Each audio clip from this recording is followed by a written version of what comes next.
The Russell 2000 index hits over 7-week low, last down 1.2%.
In 10 minutes' time at 11:30 a.m. Eastern, we're expecting Trump to greet the Hungarian Prime Minister.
US Treasury Secretary Bessent says everyone must work to stop China's control over rare earths, further saying all hands on deck to end China's grip on rare earths.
So around 11:30 a.m. Eastern Time, Trump is to meet with Hungarian Prime Minister Viktor Orban.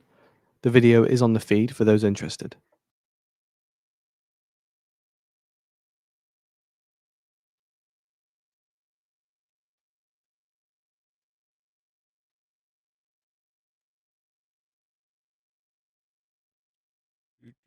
Sorry about that. I was working here in the background, chatting with the Discord here. We're like blasting through a bunch of stuff that we're looking at right now.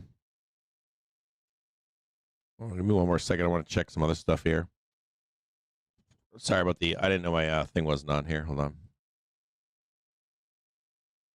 I'm like closing trades and opening trades right now. One quick second here.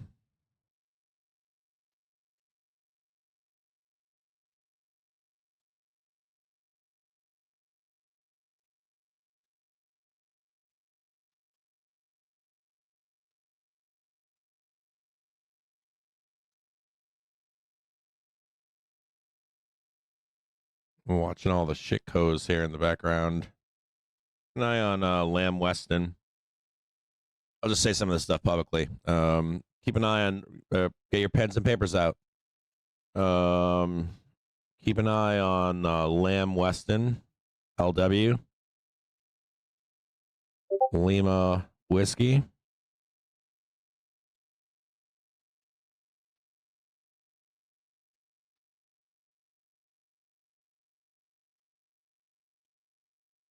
Some other stuff that we've been looking at here is I just sold out of FDX. I've been long that all summer. I was gonna keep it for my kids, but I think I'm just gonna buy them SPY. So it moves really fucking slow. It's done really well for a stock that moves slow. It's done very well. I was buying it in the low 200s. So I just sold FDX, but UPS looks good. So be careful of a rotation into UPS from FedEx. Another couple stocks we've been looking at here in the background is I was looking at Oracle, and Winky has been looking at Nike. Both are in the same pattern. They're erasing both of their big squeezes right now, but they look like they're coming to a bottom right now. So just keep an eye on Oracle, Nike. Another one here is and I filled a bunch of stink bids. Just heads up to you. I own 690C for December 31st. There's a bunch of stink beds at like $6. If you're buying anything right now, if you are bullish here in any capacity, make sure you could probably get a market order that's way under, or you could put a stink bid in and probably catch something that's 5 cents, 10 cents underneath its ask right now, or the bid. Even the bid, just lower the bid, and you'll probably catch a fill because they're filling blocks much lower right now. Some of the others that I was looking at here was I was asking the Discord if they were going to sell Pine or not. So Pine hit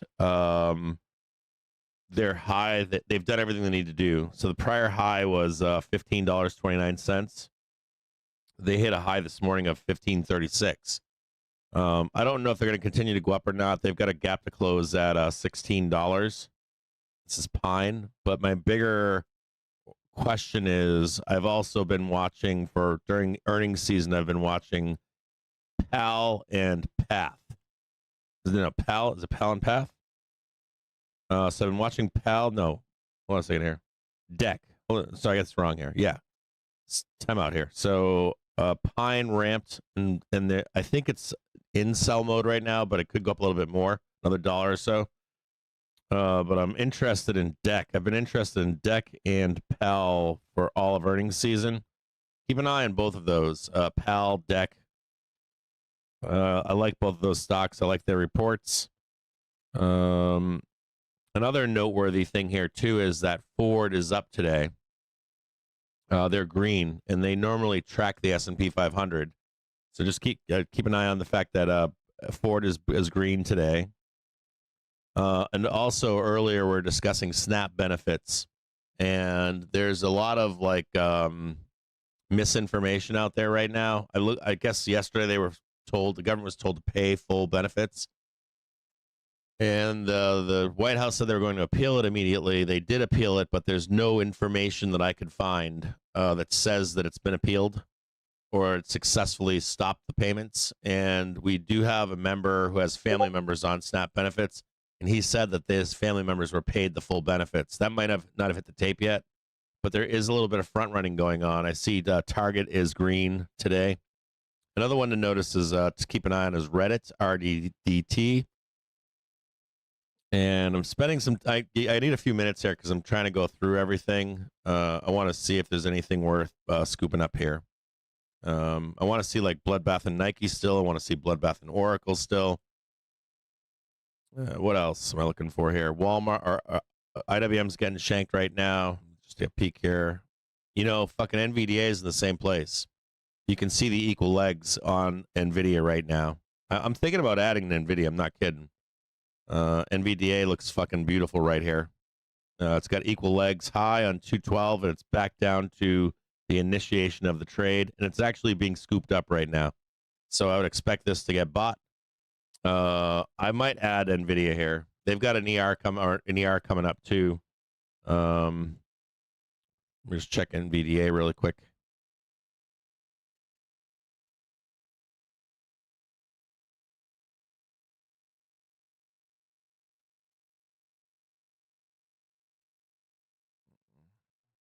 Coming up on November 19th. And they are at my target right now. They just literally just tagged it.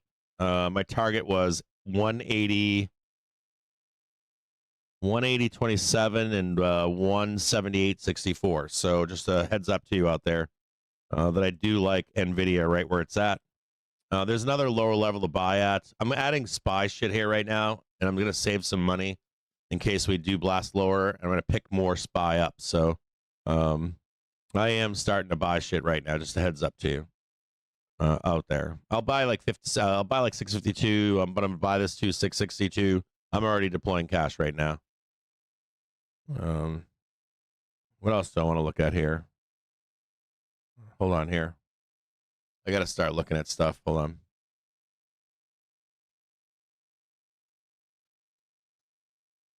Oh, dude, TDT looks gangster too. They had a big low yesterday at $39. I like it's a Tango Delta. I like this company too. I like their lead up into their earnings to try to catch a low. I do like this company to own it. What else? Just go through some of this stuff and see if I can find anything. I find it ironic that Apple is holding up today. Apple's like the bellwether. Spot gold rises nearly Apple's 1%. like the fucking. Like if we're Voice going to sell news everything, you sell disconnected. Apple, right? Figma's not cheap enough yet for me. Been watching Figma too. They've been blooding and a lot of buys coming in, and some capitulation too. They just had a capitulation day today of 16.5 million shares. I think they can keep going down. Maybe not today, but I'd like to own them at like sub $20 or something, $10. Anywhere down in there, I'd own the fuck out of them. I'm also watching Palantir. We've had some members that are already adding on Palantir. I'm not quite there yet on Palantir. They're at 170, like 162.50 would be nice for me. I might miss that trade, but do note that they're at the bottom of their equal leg. They could get a pump and then one more dump and then higher. Fuck yeah, PLT got shanked. That's good to see. PLT has to come down to $14. I think we already said that about PLT or PLT.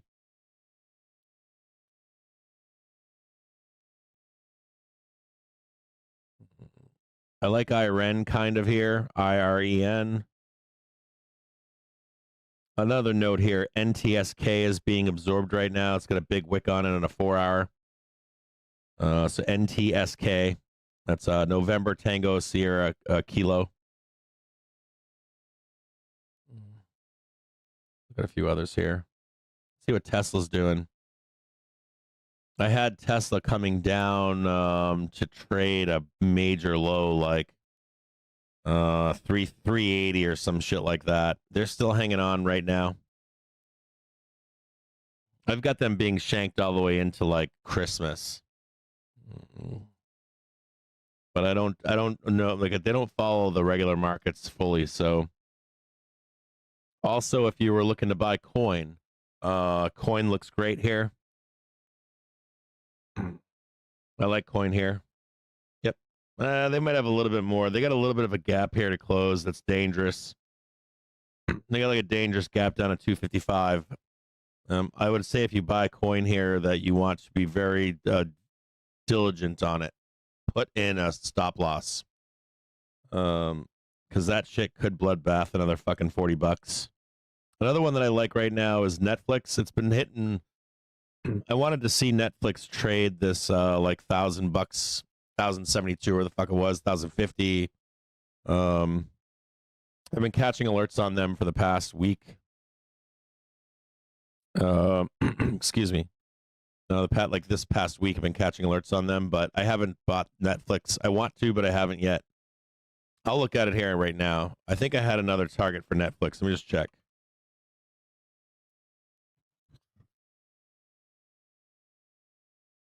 I thought I had one more down fucking stroke for them. I do. I've got one more down stroke for them at 1050.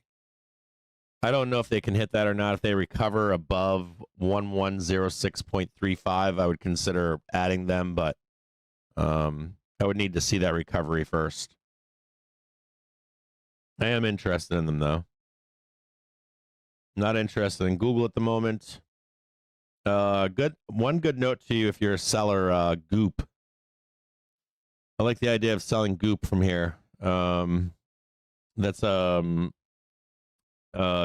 Gamma Oscar Papa. So GOOP. See if I can find anything else here. I fucking like gold here. GLD. GLD looks outstanding right now. So take a peek on the gold chart. It looks beautiful. It's ready to rock again. I think we had this trading this level here, this like 350, 360, and then turning back up again for a big move higher. So gold, GLD, like that stock right where it's at right now. PAL looks like it's catching a bid now. Path, not so much yet.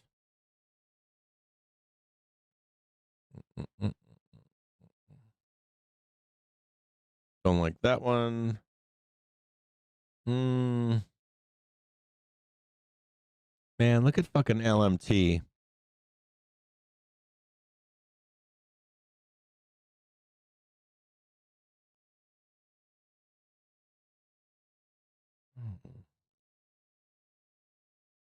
I got a buy signal for LMT, but I don't want to buy that either. I like LMT, but I don't want it right now. Look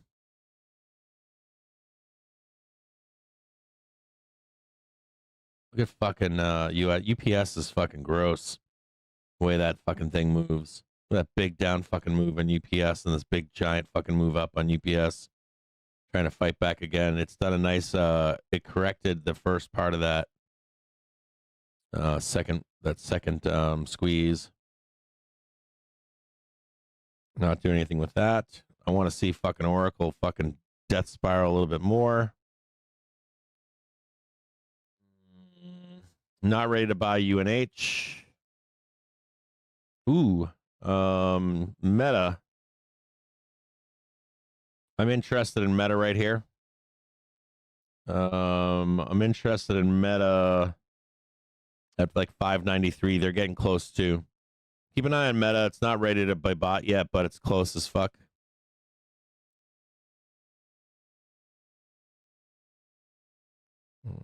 Don't like that one. TGT looks fucking phenomenal.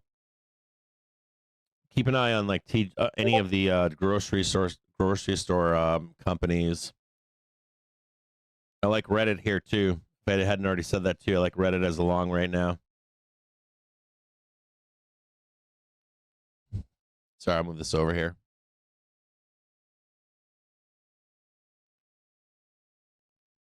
Let me just check a couple other things here. I was looking at USO. I don't see anything there. Let me just check CL really quick. I ain't seeing nothing on light sweet crude either. And then I wanted to look at K-Web. I was hoping for K-Web to blast down briefly. And it did.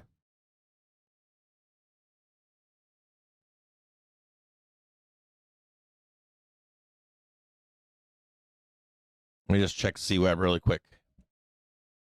So I wanted to see C-Web come down some more too. Keep an eye on C-Web. It's coming into a place where like 46.85. It was being pumped the other day. It's along this. I want to say it was being pumped yesterday, the day before. I didn't like the long there. I think I said that in the Discord. I was like, nah, let it roll down a little bit. It's starting to come down to a place where I'd maybe start getting interested in C-Web. If we can close the gap at 46.86, look for a reversal. There's still some danger in this trade. There's a daily trigger rolling over that looks kind of bearish. It wants to make another leg lower. But if it recovers, there's a trade here for like China AI and shit. But it might take a minute for it to show itself. I'm not entering this. I want to enter it. I just haven't done it yet. And it doesn't look like it's ready yet either. It didn't look like it was ready yesterday. It blasted down yesterday like fucking... It blasted down 8% in a day. So I am looking at this one, though. This one can be pretty fucking juicy. I want to see what this weekly close is here on this company, or on this triple leveraged. Netflix setting off a bunch of alerts for me right now. I'm still not ready for Netflix. I think that's all I see so far. Trying to look around here and see if I find anything else, but I don't see anything else at the moment.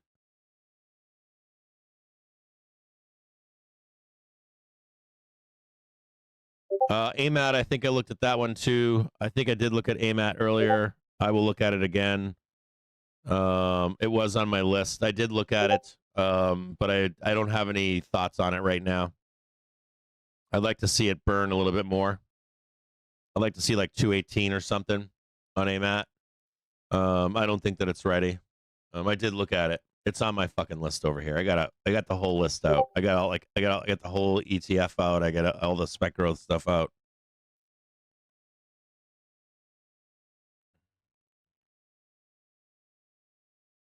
I want fucking Oracle to fucking burn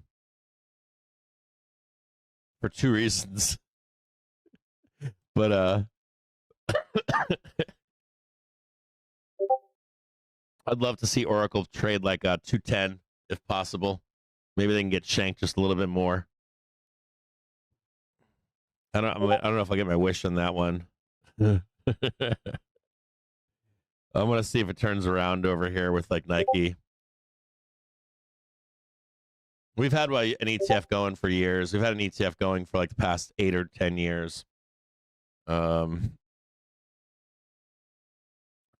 It's outperformed everything, every index I've ever seen.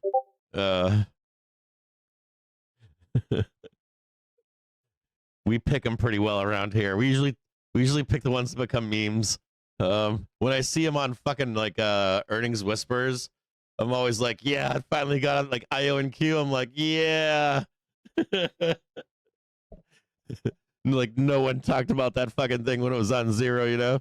Now it's like trader favorite. There's a whole bunch of them that like Wall Street bets now. Usually at the beginning of a bull cycle, I'm like, all these are going to be on Wall Street bets one day, and they all fucking do. And they did it again. They fucking did it again.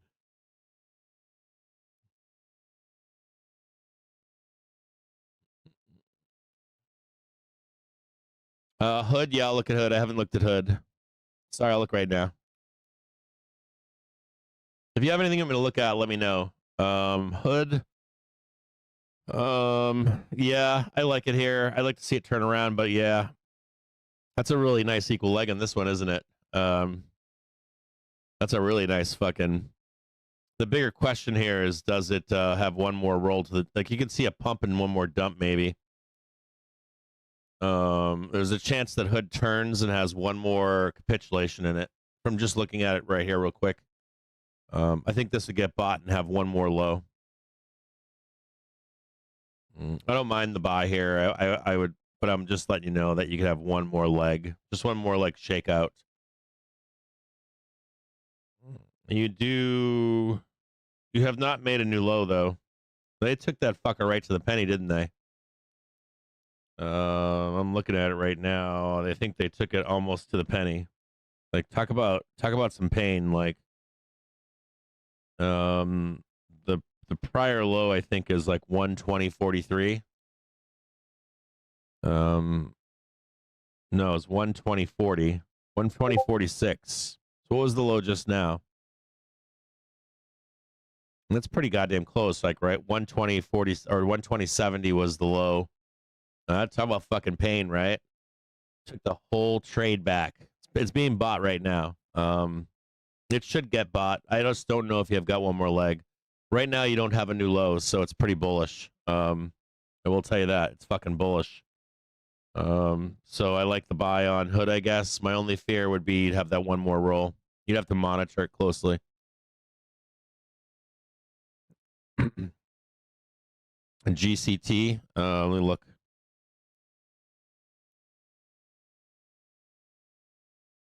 GCT, let's look. It doesn't have to do anything now. You just had to be, you only had to beat the 31.74. So your next target, of course, is 34.50, but you don't need to. You can pull back. Like this, the GCT doesn't have to do shit right now. Now, let me look at it over here. I wouldn't be long here, I'll tell you that. I would look for a drawdown to. I have a target here of 29.37. And check here again. I got a target here of 29.47 and also 27.08. That'd be the next buy for me on that ticker. I'm not long this ticker, but that would be the next buy for me. Much lower. I'll look one more time and see if there's anything I'm missing here, but yeah, I'm not even a buyer here until like 26.78. I would sell the fuck out of it. I wouldn't sell it. It's in buy the dip mode. It's not in sell the rip. I would just be waiting to add at 26.82, somewhere in there. Hold on. I'm trying to get through this shit. Hold on here. You guys keep talking here. I'm not talking, but you're going so fast that I have to like GME. You know how I feel about GME, right? If it ain't in the depths of hell, not worth buying. I do want to talk to you about something about GME.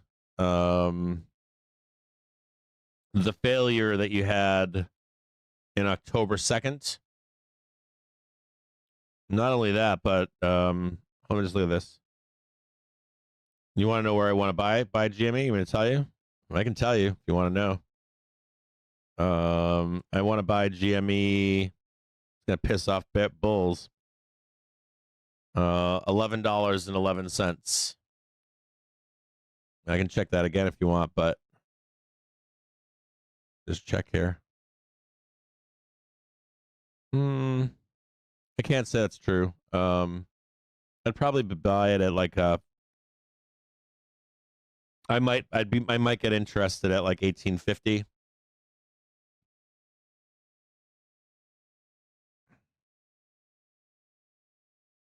But I could easily see it trade $11. I would be tacitly interested at 18.50. I think $11 is easy.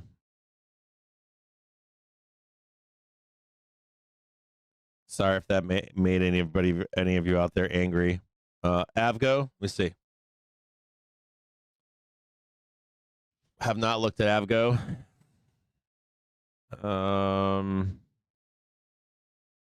Man, you know, one thing about Avgo was you used to be able to trade that fucking thing without all the volatility from NVIDIA. But now everybody trades Avgo instead of I fucking hate Avgo because of the cost of options. I guess it's good for option sellers. Not a fan of Avgo here. Not personally, I'm not. Let's check it here again. I think it needs a little bit more down. 327 be nice. Not a fan of it. SoFi Rocket Lab.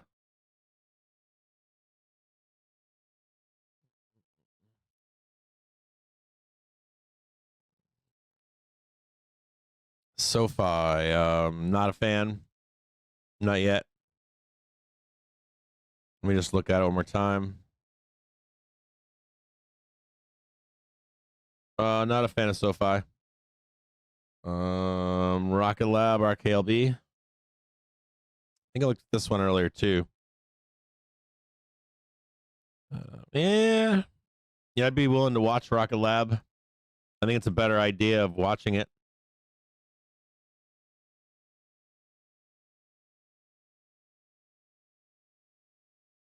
Let's check it here.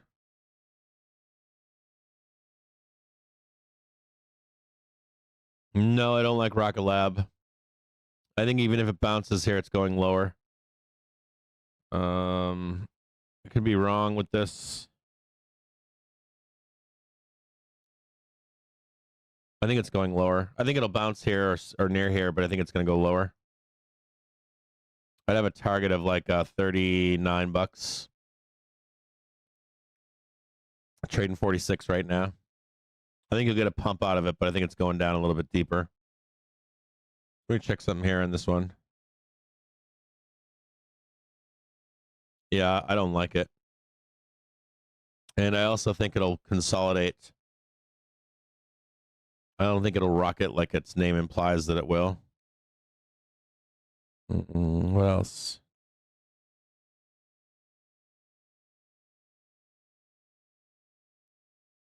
GCT. You don't really need to exit on it. I would just add at that number. I said I'm not sell the rip on it. I said I'm buy the dip on it. So yeah, I'd say you can add to it though at 26 or whatever it was. I don't dislike that that stock at all right now.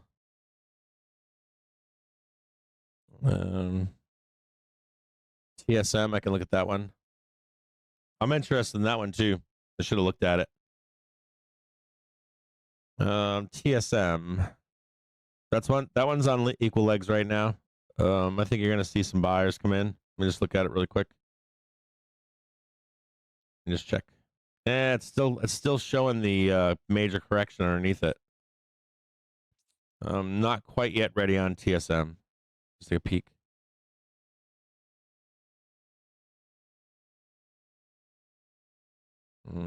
I would just monitor it. I wouldn't buy it though yet. I'll just keep an eye on it. The problem with TSM here is that it's erasing. It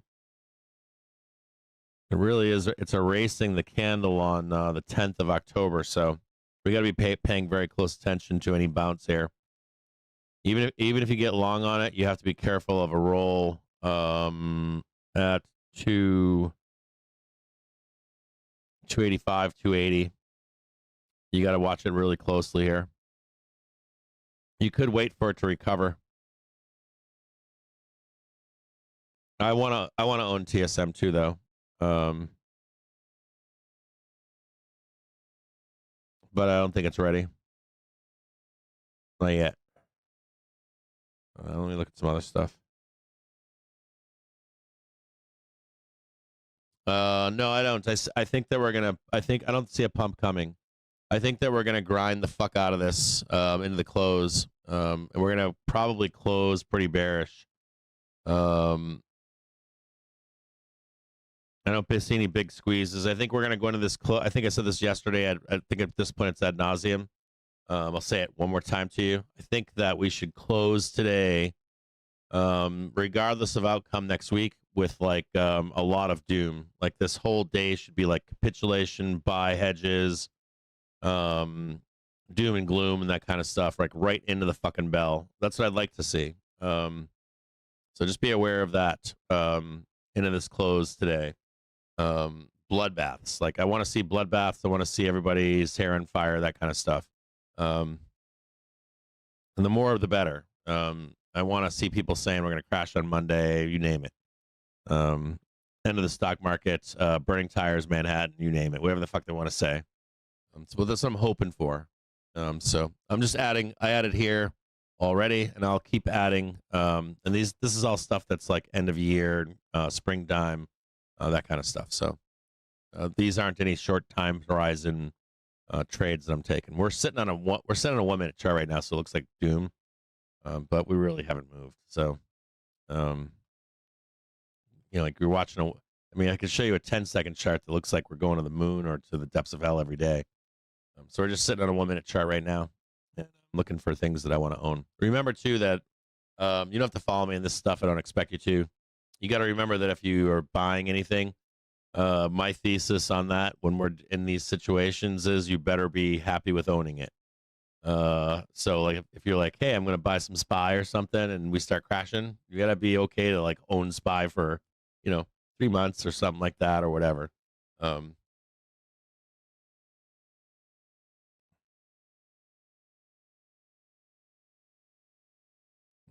Look at what else we look at.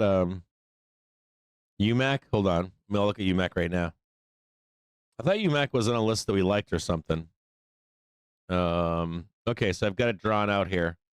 I had it going up to 1819. It hit a high of 1779, so it's now coming back down to its lower bound. I have an alert set to pay attention to it.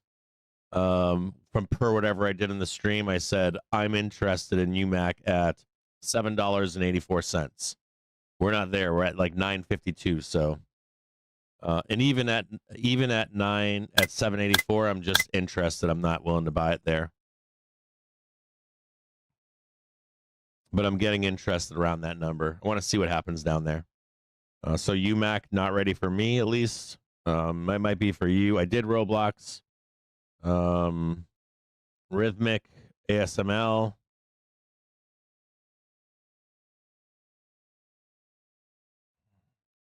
On here.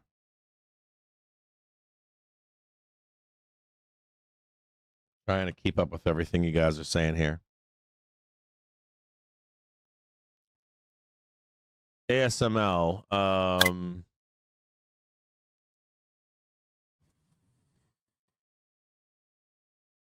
That's a tough one for me.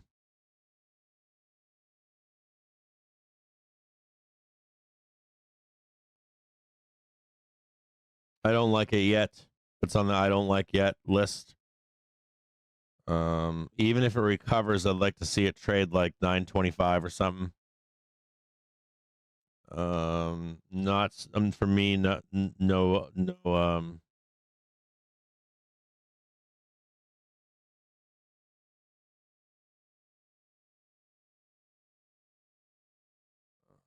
ONDS. Let me look at this.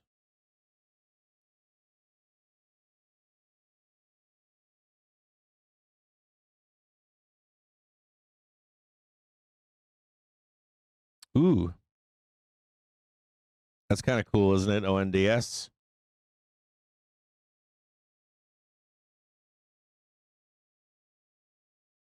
Nice eyes on this one. On Ondus. Good eyes on this one. I like this one for a bounce here. It looks great on its hold on, let me just look. The one thing that I don't like about this is if you look at ONDS on a 30-minute basis, it's still in its correction. It started back in like late October, middle to late October. The top on it, of course, was higher than that in early October. It's not quite at a bottom yet. You might catch a bounce here. I would expect another leg lower though to trade $3. It is in the middle of a correction. It's been in one, as you probably already know, since the top back in early October. I'd like to see one more down leg in this, but a good eye on that one. I like the bounce here on it. What else? Hold on, I'm gonna get back up again.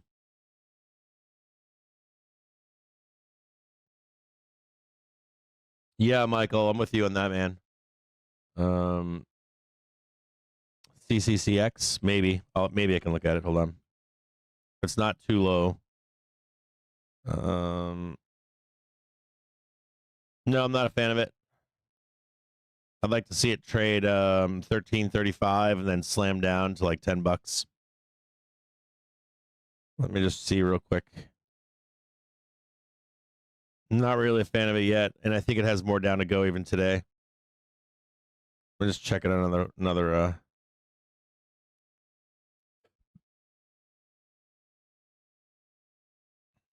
I wouldn't say it's being accumulated yet.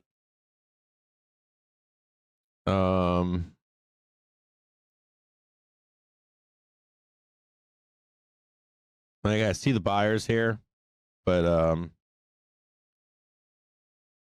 I'm kind of bearish on it.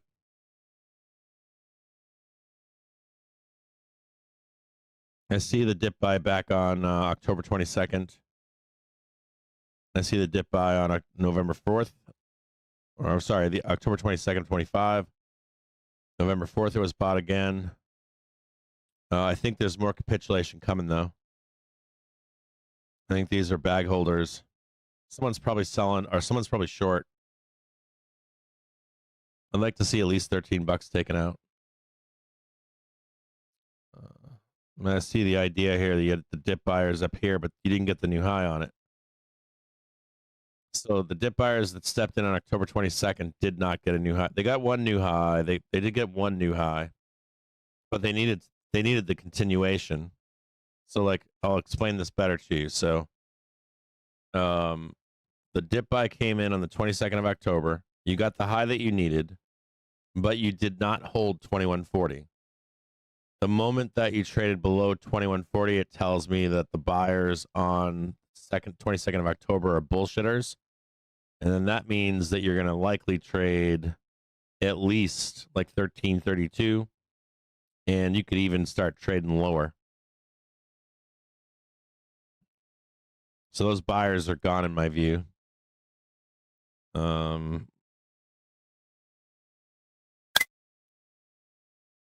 I wasn't looking up rhythmic. I wasn't looking up rhythmic. I was repeating rhythmic. I'm trying to repeat what I'm reading from you guys right now. What else? Yeah, I know it's DX feed.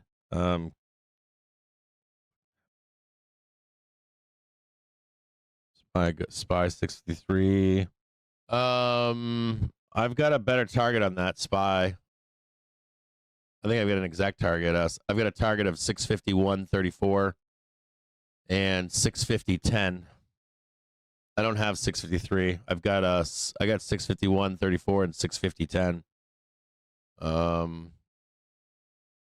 If we're gonna go down there and party, I've got also on SPX targets down there. I've got a 655, 6550 and 6500. 6500 we start. You want to see it down here? I'll show it to you. These are my targets on SPX. 6550 and 6500. And then I've got on my main screen up here on SPY, I've got two targets down there. I've got 651.42 and 650.10. Hold on here. I'm losing something here. My shit's freezing.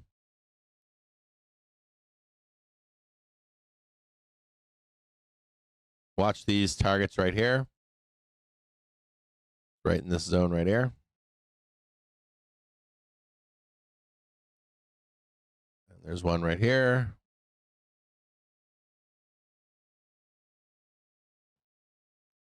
And there's another one right here.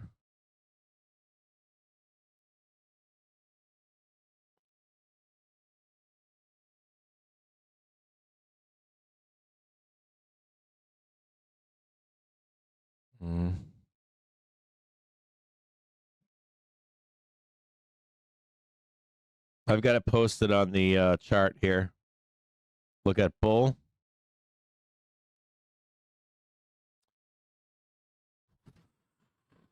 Let me see. Oh, I like this one. How low it's going. A 30-minute basis. It's starting to bottom. It looks good. Looks pretty good. It's getting close. What I'll say to you is this: is that it's being accumulated. That's it. That's all I can tell you on this one. It's trading 923 right now. There's interest down here on it. I'm interested in bull. Let me look at this really quick. You know, I wonder if it can go to 250. I'm interested in this one. What sucks is that it's in a bear market right now. It confirmed a bear market on October 27th. The only other thing I would say to you about bull would be that it could be parked down here for a period of time. If I had a target for bull, it's $7. If I had a target, it's $7. But I would start watching this one for accumulation. I think Webull has. I think Webull has the similar potential as Hood, Reddit. I would never count Webull out from becoming a really kick-ass stock ticker brokerage. I think that over the years you're going to see Webull. Like years ago I used to talk about Robinhood and Webull. I was like, if you could get and Robinhood's now doing that. If you could get the entry level Robinhood for an 18-year-old kid, it's horrible to say, but a gambling addiction at 18 years old on Robinhood, and then you could move them into a platform like Webull, but it would be a part of Robinhood, and then you could move them up to the third stage, like a Tasty or Thinkorswim, almost like what Facebook did, which is you have a platform for kids in Snap, right? And then you got a platform for adults, Instagram, and then you have a platform for old people in Facebook. And I think that's ingenious. I was always shocked why Webull didn't do that. I think Robinhood has right now got a better positioning than Webull, but Webull could also at some point do that. Have that video game-esque interface. I think Robinhood was ingenious doing that. It's simple, easy. It's horrible, but I understand the ease of it. And people love dumbed down shit. They like always lowest common denominator. But I still like Webull as a platform, unless maybe conditions deteriorate between the U.S. and China. You would see Webull shit the bed, of course. So they have to take that into consideration. So I would say start thinking about accumulating at $7, and I would own that stock. I would own that stock at $7, $5, $2 for years. We want to own that and live with that decision. So there's a PT right there.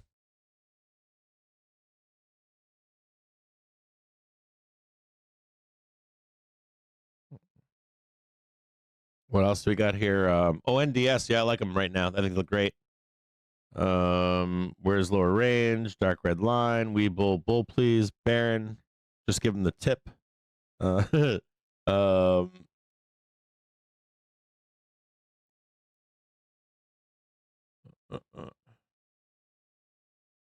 Neil looks interesting.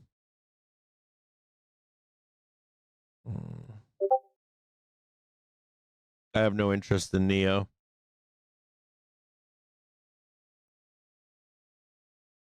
I have zero interest in Neo. You might. I don't. I have interest in Neo at $3. That sucks, but $3. It might recover. I just don't have interest personally. Matter of fact, it's back in a bear market right now. As of today, it was in one. It started one on October 10th. Let me just check it on a daily and see if it's rolling down or up. It shows on a monthly basis going to turn up.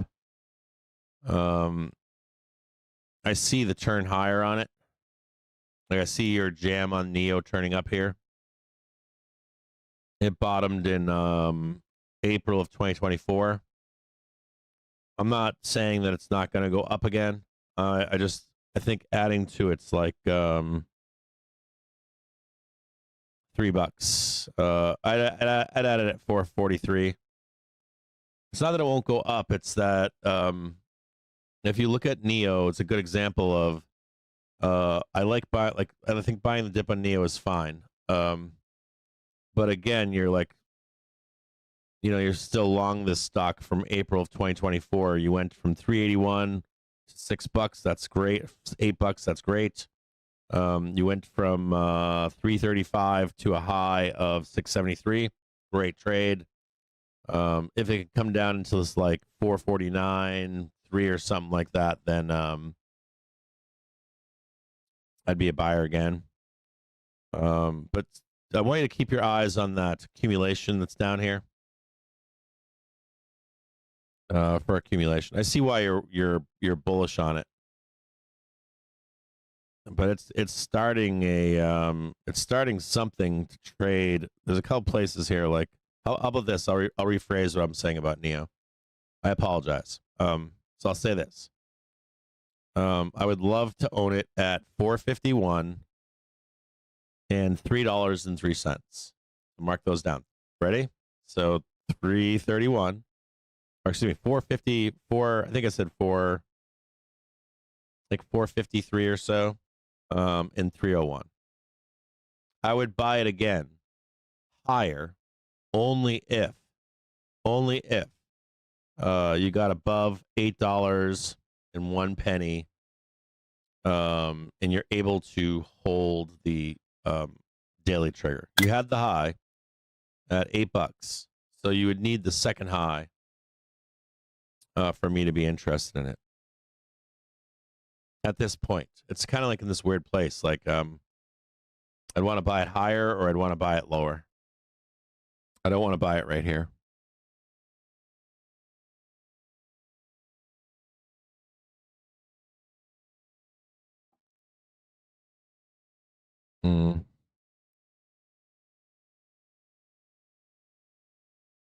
BMNR.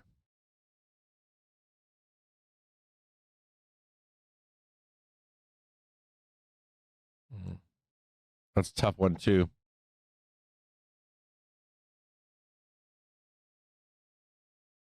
Let me just look at it. Nope. No interest. I have no interest because it has not shown on a daily basis, not shown a low on daily velocity, and its monthly velocity is being sold right now pretty heavily. Weekly is being sold. No interest in that stock just yet.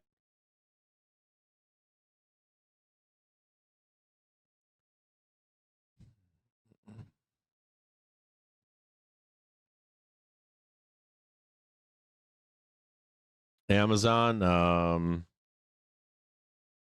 Hey, look at that, we're recovering. Amazon. I've got this one charted out. I guess we did look at this. I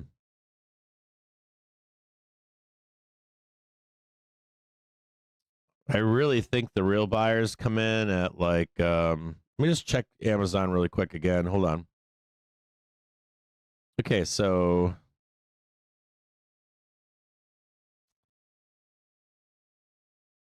boy, Amazon is fucking hard here, guys. There are easier trades than this one. It's still bullish. I'll tell you that. I'm looking at a monthly right now. It's barely taken out that fucking monthly candle. That shit though could come like listen. You want to hear something crazy? Like Amazon could come down. Well, let's get Amazon together. It's a good one to look at.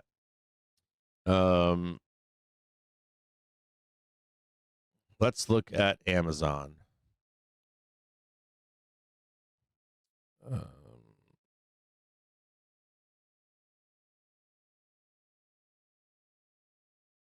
It's a good one to look at.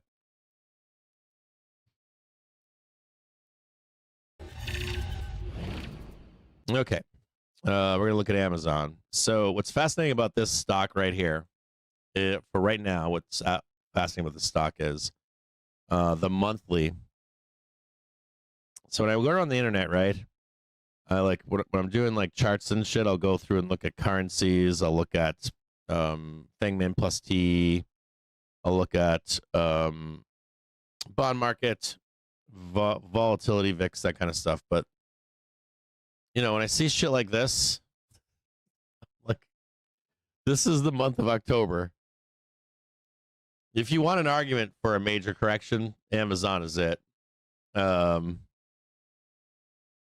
Amazon has not given up this. That's another argument for why we're still bullish too.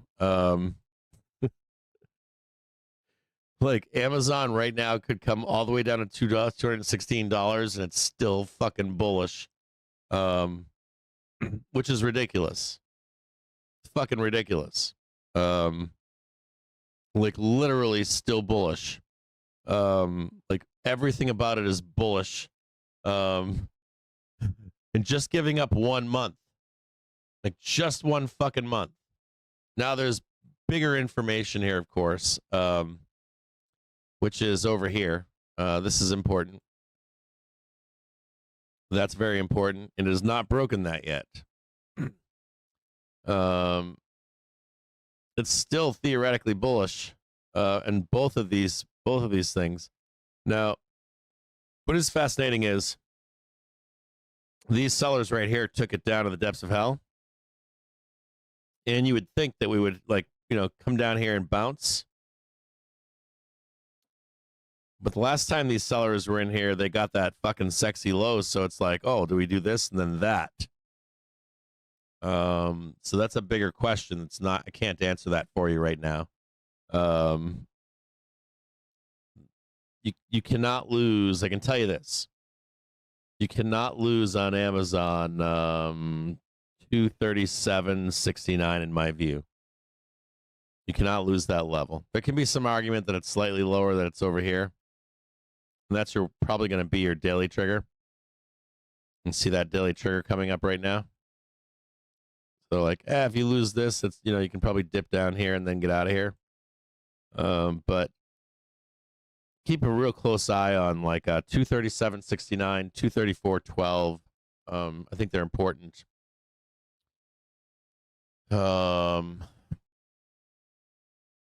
Let's look at Amazon more closely here. Let me just go back. Let's go back to this thing here.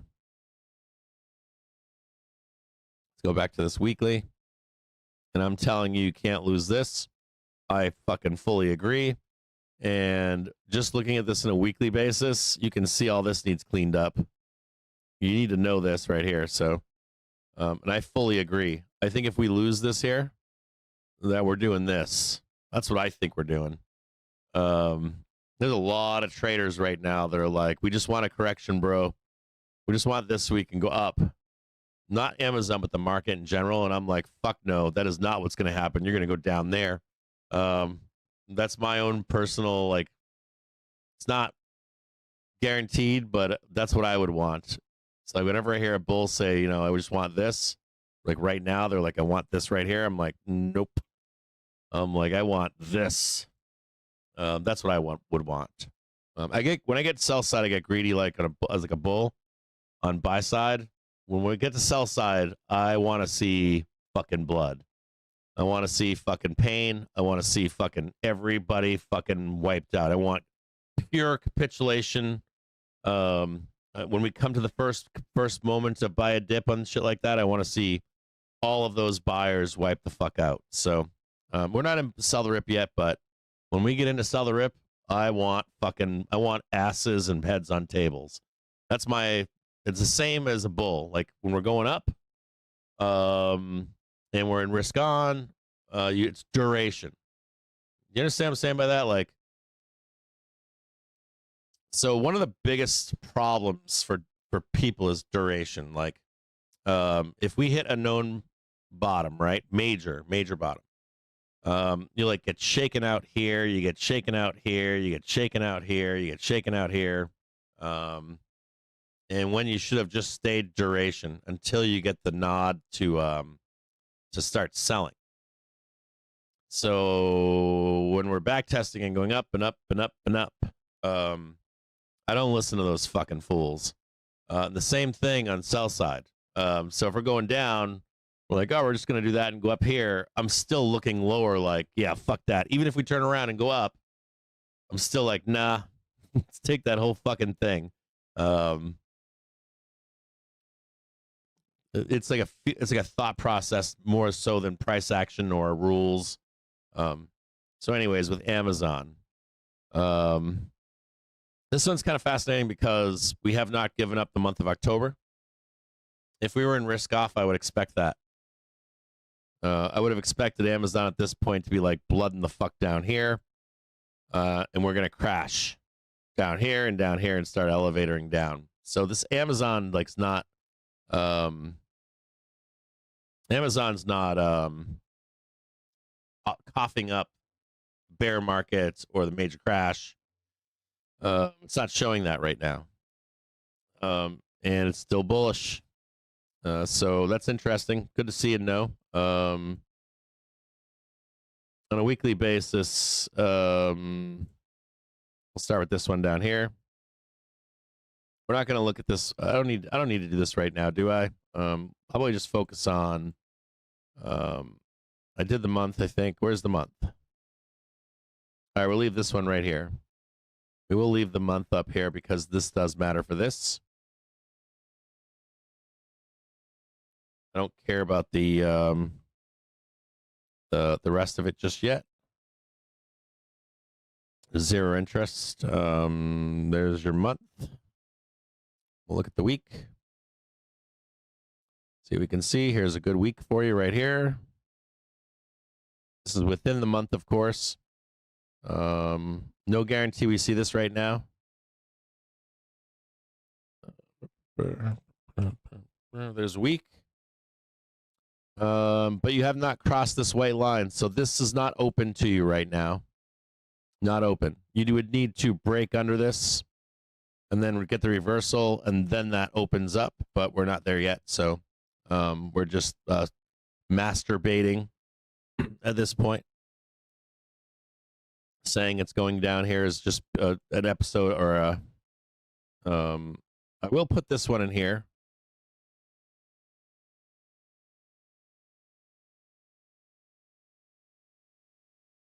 But this door is not open. This trade is not viable. I'd like to take that trade, but we're not there yet. So you can see right now they're already buying here. Getting sucked up into the buy. I said buy. Sorry. I want you to know that some key levels, if you're an Amazon lover, key levels on Amazon, 234.17 and 237.62. You start violating these fucking things, and I'm gonna start looking lower to trade all this shit down here. But we haven't done that yet. Put this one right here, this like caution zone.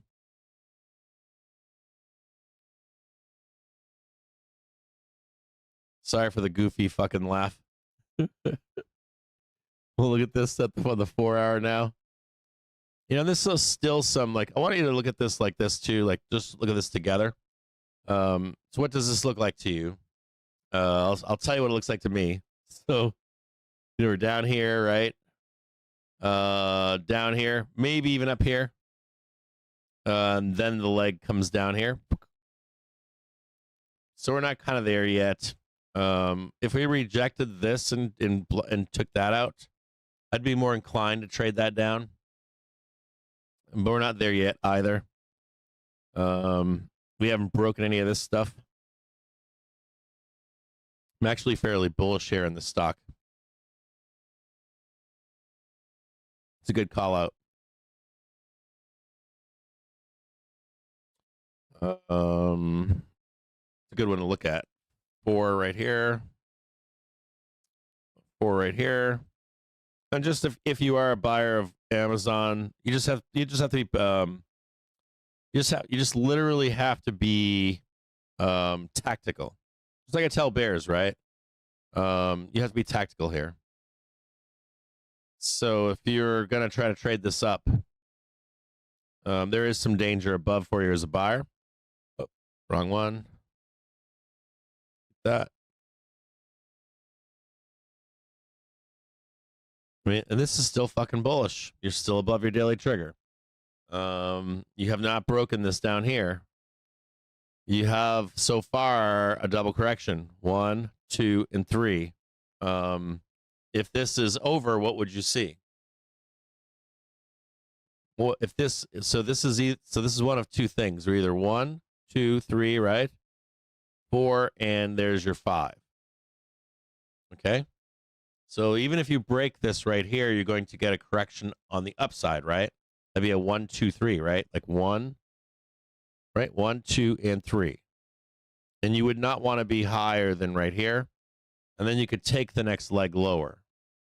Do you understand this? Hopefully out there you're watching the show and you hopefully understand this.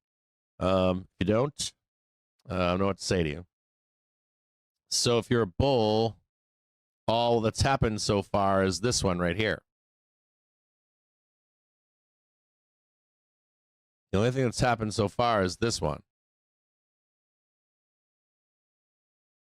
So theoretically, if this is only a corrective move, not a trend or major trend move yet, right? We haven't done any of this. So if it's only a double correction, then you would want to see price get above this, wouldn't you? That prior high right there. You want to get above that, and then you can start talking about we're going to do 1, 2, 3, 4, make all-time highs again. So just be chilling in here. You want to be paying attention to. You have a key level here, which is this one right here. You have a key level right here. I'll make this purple or something. I don't know. Blue, I guess. You have a key level here that you need to break above. If you can break above that, I would expect that the correction is over and you're going to do a 5 wave to the upside. If you fail this right here, I would start getting concerned.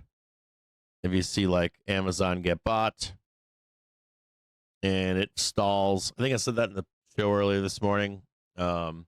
You're going to hear like noise about a crash over the weekend. And what's not going to happen is bulls just disappear. They will attempt to buy this. And you're really watching for, are they weak buyers or strong buyers? That would be a strong buyer, and this would be a weak buyer.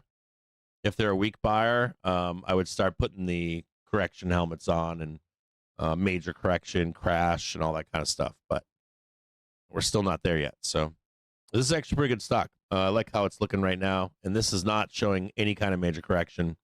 This is not showing any kind of correction. This is not showing bear markets or fucking imminent market crash, any of that stuff. And this is a big bellwether for our markets. Of course, Amazon, Apple, all the classic TMT tech. This is not in liquidation mode. So a good tell right here that this is, and you've already taken out your halfback trade. And you have not broken key levels. So I like Amazon here. Good call out. Whoever called that one out, it's a great call out. Now we got to look at one more thing here with Amazon. We're not done. And when you're not out of the woods yet, bulls. I don't like Daily Velo here. It's okay. It's supportive. I do like the thesis here of see how low this hourly is. It's getting a little long in the tooth and the downside for a nice fat rip. We will start with these right here. We'll look at all of these together. See what happened in here. See if we catch a rip or not. There's one right there. There's one right there. Now, if you look where we are, right, this is the lows right here. It could be like a little more fucking around over here. A little more weakness maybe, or consolidation, or maybe the doom over the weekend. But let's look and see what results were. And you can kind of see right here, you got good results, right? You have like a bottom being put in. Nice little move higher. You got a bottom put in right here, and this one, nice little move higher. That one's okay, not great. Followed by a top over here. This one was pretty good. But you'll notice that you've got, in here, you've got declining daily velocity in here. So that's not good. You're going to expect rips to be sold. You've got some increasing daily velocity that came in over here. You got a nice big fat print right there. So just for right now, you if you wanted to take a trade in this, the only advice I would give would be you may see a little bit more dragon ass. I think the trade is viable to the upside. I would be paying very close attention to what happens here. At this point, I'd be more cautious. You rein this in. But you're watching, like, if you want to like get long here, right? Just note that they're going to try to sell you down on the hour. Note that they're going to try to sell you down up here. You could step off here and step off here. And if conditions improve, let's say conditions do improve, or you don't have to buy this. You don't actually have to buy this. You can just watch to see this and show you exactly what it would look like for you to buy. Depending on what your risk profile is, you'd want to see this trade right here to get long. You could just say, hey, Cap, I think that's bottom. You'd want to see that trade right there. You want to see just that trade right there. That's it. That's it. That's all you need to see. If you see that trade right there, if there was a successful back test of right here, I would start getting long. This is very productive, and think about this. So this is where the price is, and you're talking about picking it up just a few dollars higher. I know you need to catch that, or, the degenerates out there are like, I don't care. I'm just in it for this part of it, Cap. But if you're an Amazon person, it's something just like that. And I'd be waiting to be a buyer right there. You don't need to time this. Just wait for this to happen. If this does not happen, we will continue down, open this up. What you would see would be a failure in here. We'll blast down here, hit that one, hit this one. We'll get sucked up again. Then you would start really fucking selling to the downside. Remember that the market moves slow as fuck. It moves so goddamn slow. If you're long stock or anything like SPY or anything like that, ETFs, not stock, but like ETFs, and you're like, oh my God, they scared me into selling. They told me that was burning tires. You'll see like a month and a half later, it'll come right back to the all-time high and fail it. And you'd be like, fuck, I should have just stayed long in that goddamn stock. Like, I gotta be honest with you, like, be careful with, you can mute people in our Discord. If you see anybody in there acting fucking stupid, you just mute them. I mute people all the time. I'm like, mute, you're muted. You're muted. I'll take them off sometimes, but I got no time for not making money. You're going to lose 3 out of 10 trades. So like 1 to 3 out of, you should be aiming for like 7 good trades. So you're going to lose 3 already. You should have 0 time for anyone trying to help you lose money. You know what I mean? So just be aware of that when we're in these moments, that you're going to get a lot of noise. So you just mute people, like mute you. Even if you like these people, you just mute them. Write a note to yourself that you've muted them, and then you come back and check on them, see if they're okay. I do the same thing with bulls. When we're on highs, I'll mute bulls too. I'm like, I'm exiting, getting out, and I don't want to fucking hear about a FOMO shit. I don't give a fuck what they're saying. I do with bulls and bears all the time. So make sure you're muting people that are like, "Oh my God, your hair's on fire," and "Oh my God, it's worst everything." You come back, unmute them later. And I do the same thing with bulls too. So if you're in Discord, if you're on Twitter, Wall Street Bets, Stock Twits, whenever you're in the middle of like major lows or major highs, don't ever feel like you can't mute people. You want nothing to do with those people. They're all fucking. They fucking come. They scream constantly at tops and bottoms. You don't want anything to do with those people. Now, just trust me on that.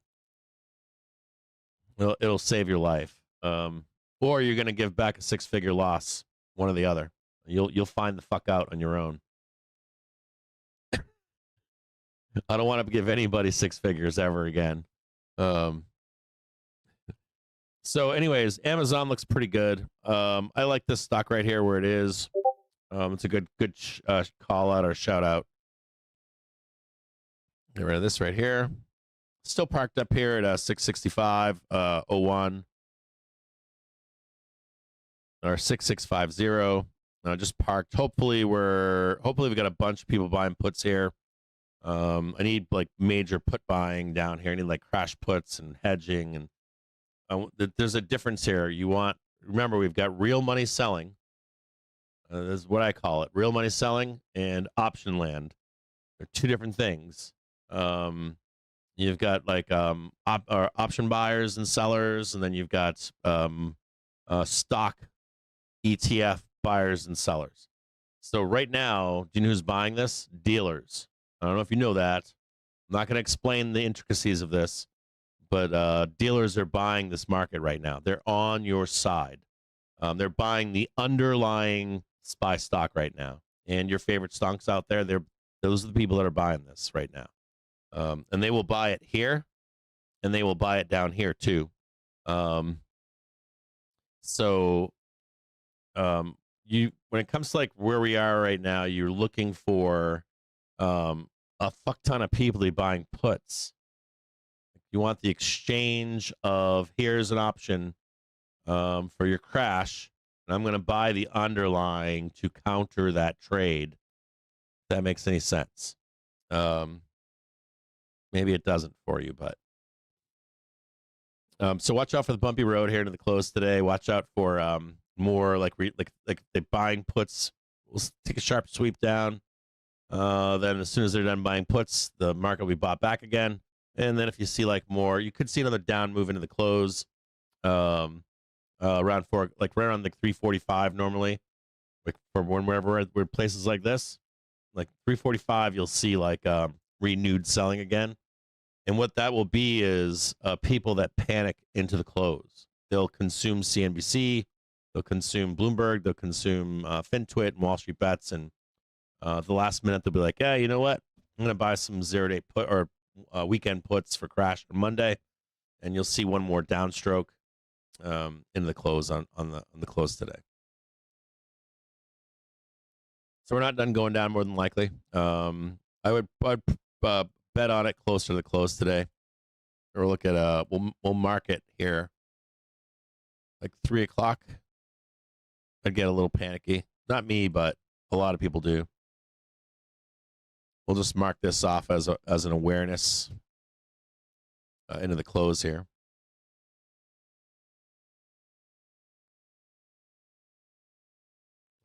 This PT was hit already. That's good. Got a couple more PTs down here.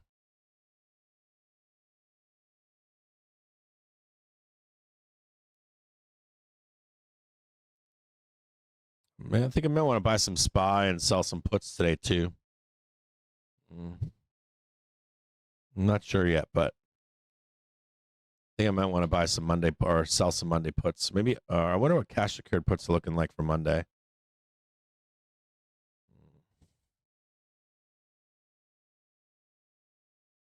What are puts on Monday looking like right now?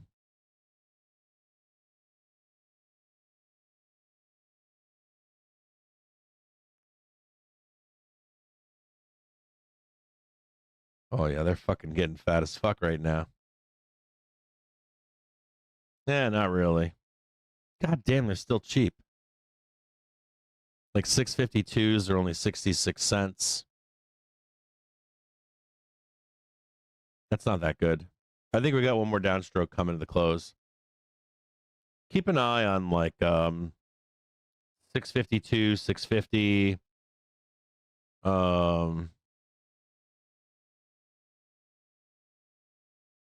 I thought there'd be more interest in those puts at this point. There isn't. They're only at 70 cents, 50 cents. They're still cheap. That's not good for bulls. Just heads up to you out there. Not good for bulls. I want these 652s, 650s looking fat as fuck, and they're not. There's still no fair. God damn it, fucking bulls.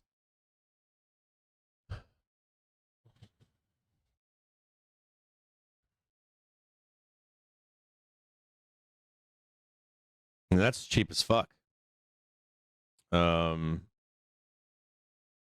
mean, I might even add those. If we go up into this close, I might add 652. If they're cheap enough as a hedge.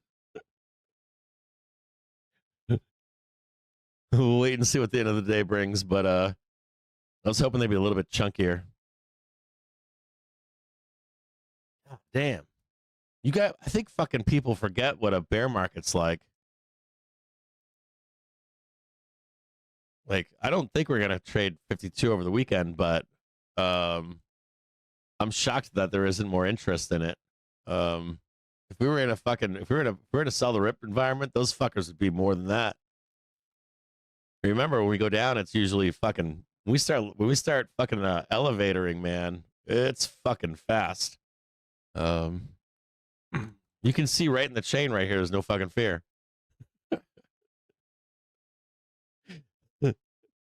I mean, the market does go down faster when we're in sell the rip than it does go up and buy the dip. You know that, right?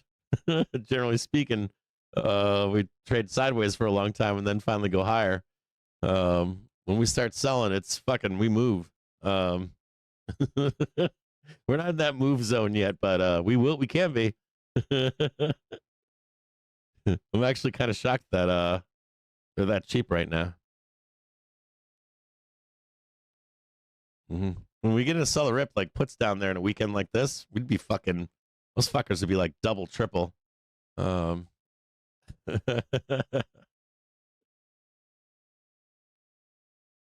guys forget quick. I mean, even this past February and April, we would close a high in that time period on like a Friday or some shit. We'd fucking burn to the depths of hell for like on a Monday. It was dope as fuck. It would be like right below a break or two. It'd be like 3.5%, 4.5%. And if you like counted the after hours and pre-market, it was like a full 5. It was pretty good. Those are good weekends. All right. We'll wait and see what the close brings. I'm not seeing any fucking fair 50s right now. For like a crash over the weekend. Maybe they learned their lesson last time. I bet you there's a bear out there and he's like, all right, so it didn't work last time, but all these bears are all my brethren are expecting no limit down, but this time it is gonna work. You know how they fucking goddamn fucking hindsight trading fucking tea leaf shit that people do. I do it too, but this time is different. I still find it funny that there's literally not enough interest down there. I mean, there's interest, but it's not like, let's go look at 6v2. These fucking things should have huge interest. Plaid Vol's cranking a little bit. So that's 16. 1662. It's pretty good. I guess there's some interest. But the volume's only 8,813. Open interest 398. Oh, dude, I'm a bull and I'm fucking looking at that shit. It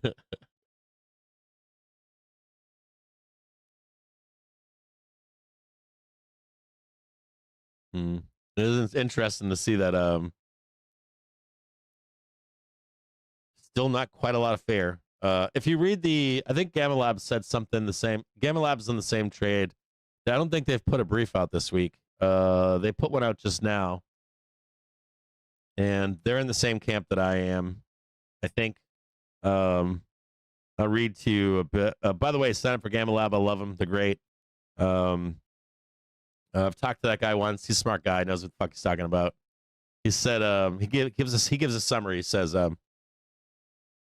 we are clearly at an inflection point where traders reflect on old issues that have quietly built up, and new issues, but it is not clear how things will shake out from here. Listen to this closely here. He words it quite well, and you have to read between the lines. For some of you, the crayon eaters like me, I know you want to be told up or down, but he says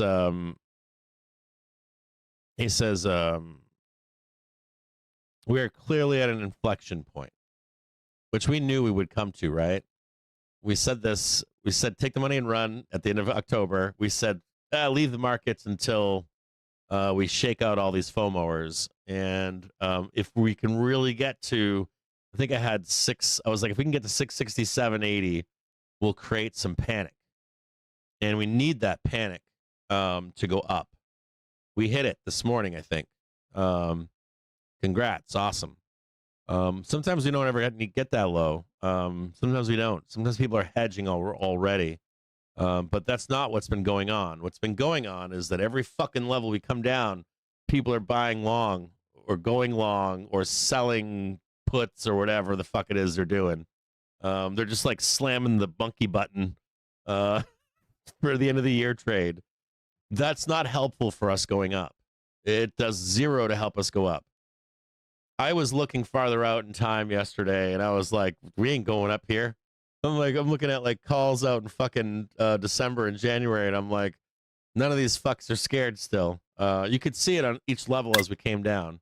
So nobody was hedging. Nobody's buying puts while getting long, owning SPY. They're all like fucking zero, or not zero days, but like OTM calls end of the year.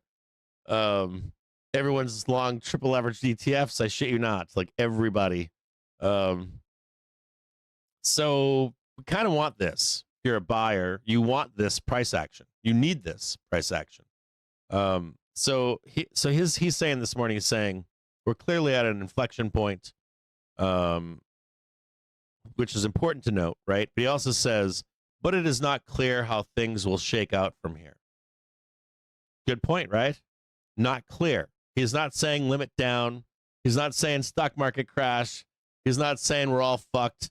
He just said we don't know what's going to happen at this point. And I'm in agreement with that. We don't know what's going to happen here. I've told you already we're not in sell the rip yet.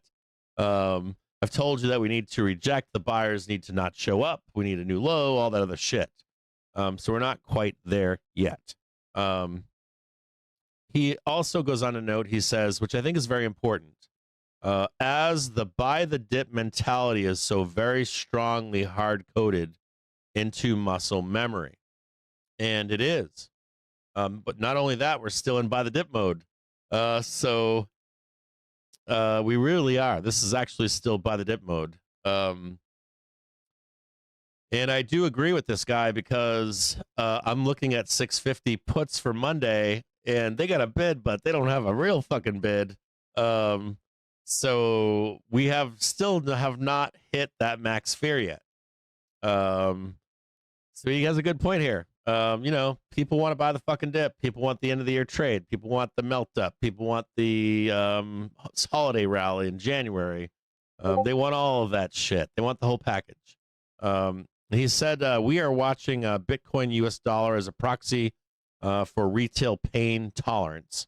He also goes on to say this morning, from a zero-day gamma standpoint, the lines in the sand. So we'll go look at this really quick. Bottom right. So he's saying, we're going to look at SPX right now. And he's saying, I'm going to read verbatim what he said. He says, from a zero-day gamma standpoint, the lines in the sand are 6,700. That's right here. 6,650. That's right here. And he's even lower. He said 6,600. Right here. So he's saying line in the sand for buyers somewhere in this vicinity. He said so he's implying that if we trade down here, and this is a weak ass wall too, If we trade down to 6,500, 6,555, we will trigger liquidation mode, and we will start to have real money selling, and real put buying. Like no more buying the dip, no more, hey, we're going up into the end of the year. No more fucking secret behind the scenes and buying every goddamn dip that's actually going on right now. I know what you're doing out there. I see the fucking data every day.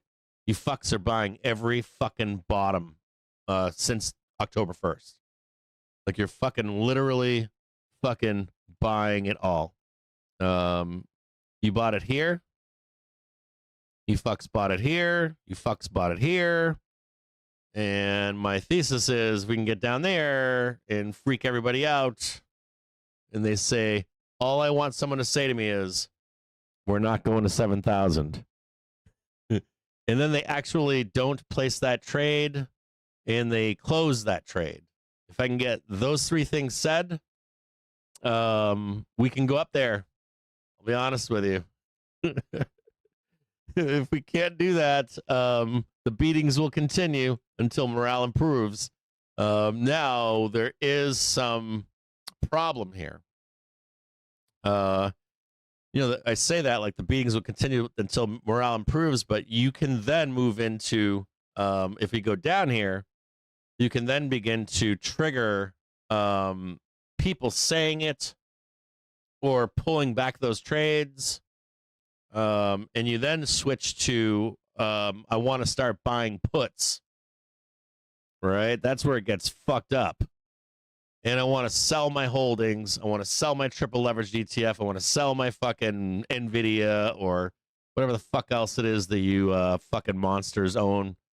You know, you're pulling the plug and you're going, that's it, hedging everything, selling every rip. And that's where we get the real money flows. We do what's called a liquidation, and you'll liquidate the entire market, and we'll start fucking going down here, and it'll get messy down here, likely, and all of this. And I do think that shit, it's not straight down.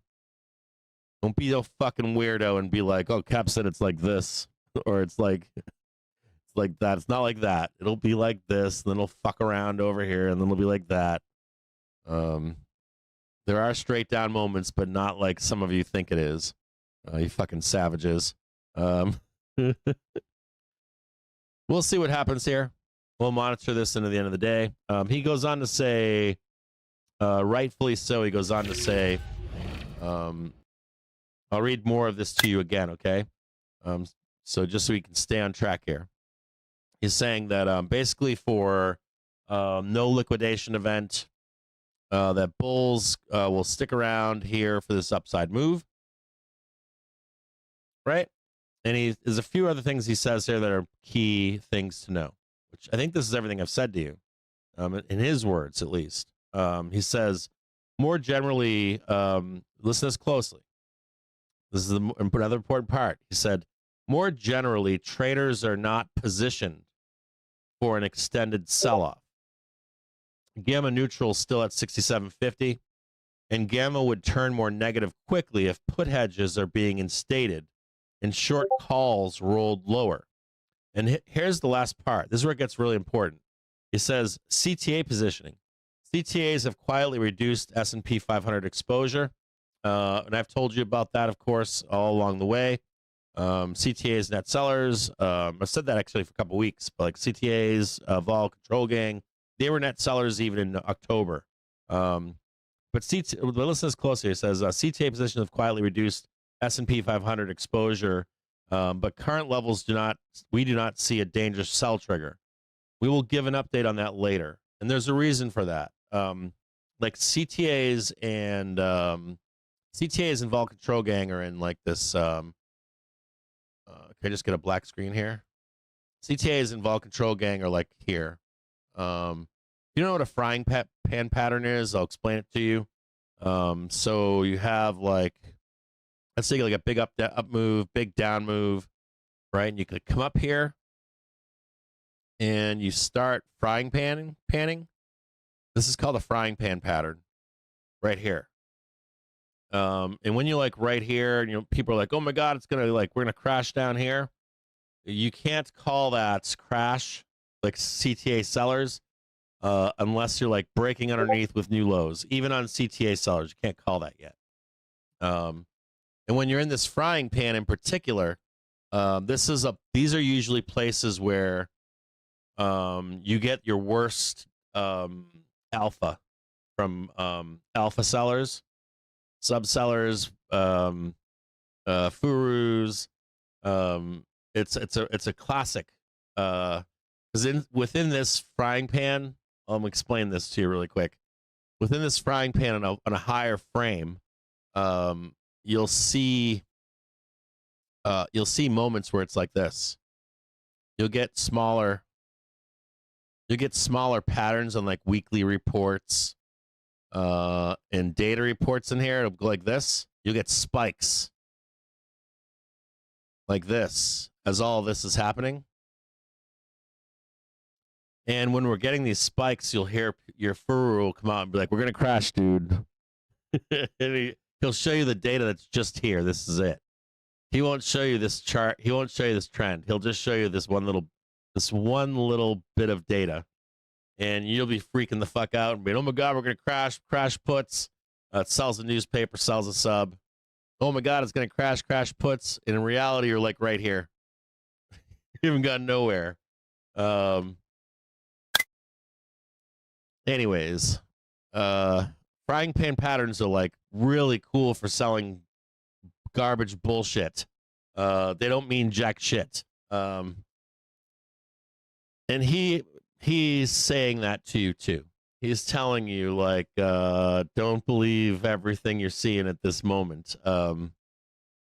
Take it step by step, and note that when everyone's hair is on fire, you should be looking to buy the dip. And that when everyone's screaming and yelling that this is going to the moon, woo, Tesla's on the fucking biggest all-time highs, baby. That's when you're looking to fucking sell into those fucks. So you're like, yeah, I'm gonna start thinking about selling these fuckers. Yeah, I'm sure there's a bunch of put sellers right now that are thinking about selling puts to you. I'll guarantee it to you. As a matter of fact, do me a solid. Find yourself your local Theta gang right now, and I guarantee that fucking guy is trying to sell you puts right now. Fucking teed. That guy is trying to sell you puts right now. 100%. Even if they're just short dated, even if they're just for today, he's trying to sell you fucking puts right now. I think we can go a little bit lower though. If you're a put seller, I think we can go one more stab lower and fucking fatten up those 52s and the 50s and stuff, or at least on an intraday basis. But I assure you, if I want to say something else here too. We have a Theta gang in our Discord. You should, if you ever want, right? If you ever want signals, you like Vol Wiz. He's an option seller. You should always find your local option seller, however they sell them. If they're building like a fly or a condor, if they're selling and buying condors, if they're selling puts or calls, any way that they're selling an option, I don't care, call or put.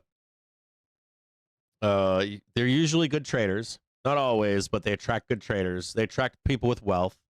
They attract people that come into the stock market that make a bunch of money being a good stock trader, doing the degenerate shit. Then when they make enough money, they become option sellers. They buy the market. I would normally do that, but I have a show that I do with you. At any rate, I trade this because most of you are degenerates. Not most of you, but a lot of you are. I'm trying to stop you from becoming a degenerate and eventually buy the fucking market. It's a whole nother goddamn story, but my point here is that if you're a degenerate trader, a new trader, a losing trader, or all you do is fucking buy options all day long, or you buy stock all day long that's cheap and meme-ish or spec growth or whatever, you always want to have a few friends that are option sellers. Like, be friendly with them. And there's a reason. Those guys do a pretty good job. They make their living off of selling options. So they're probably watching the put chain. They're watching the call chain. and they know when they're ready to start selling you suckers puts or calls. And I always check in with those guys. Like I have very close friends that's what they do. And I keep a big open line of communication with those guys. And I'm like, are you done? Did you make all your money selling calls? Did you make all your money selling puts? Are you getting out? And they're normally agnostic. We're in an unrealized volatility right now, if you don't know. Realized volatility is when we reject and start going down. That's realized volatility. These fucking guys don't care about realized volatility. These fucks only care about unrealized volatility. That's it. They're like price agnostic. They know those puts are never going to fucking expire in the money. More than likely won't. Even if we go down, they'll swing back up again. So I always try to pick the minds of your local option seller. So make friends with those people. You can always ask, like, is anybody an option seller in here? And if they raise their hand and tell you, yes, I am one of those guys, they're usually pretty quiet. You can usually find them, though, if they don't tell you they're an option seller, if they hide out, if people that hide that shit. If you ever want to find an option seller, if we're at a major low or a major high, they'll disappear for a few days. You'll see them talking, and then they go away. And then if we roll down or up, they'll come back and they'll go on socials, FinTwit or whatever, and they'll start being happy again. Normally it's because they've sold those options and they're watching to see if they're going to get fucked, assigned or whatever, or have to roll. Or they've bought, or they've sold at that low and they're like disappearing and shit. Like anytime we like swing up or down, they'll come back. So they disappear, they'll come back, they start chatting again. It's either because they're upside down or they're placing a trade and they want to make sure they're steering clear of it enough. So option sellers, check with those guys. They're always watching that shit. They're always watching. And they're usually quiet around these times. They're usually like right around now, they're quiet. They're doing their thing in the background. They'll tell you I was working. Try to call them on the phone and shit, they won't pick up.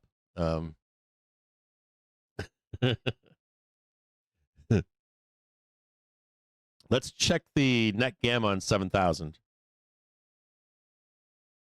See what that's looking like. See if those made a bunch of 7,000 call sellers for the new month. I want to see where the gamma is for that right now. Because it looks like if I sold 7,000 calls, I'd be trying to get out of them right now. Come down, not too much. Still at 68.44. They're still believing. They're still buying them. I got something else here for you guys. We got our boy Charlie Miguel got. Charlie Miguel got with a new note today.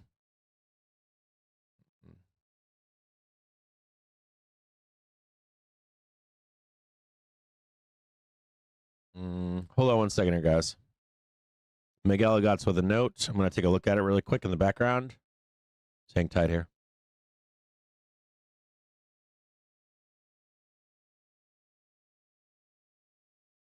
The boy Miguel got out. No more is out right now.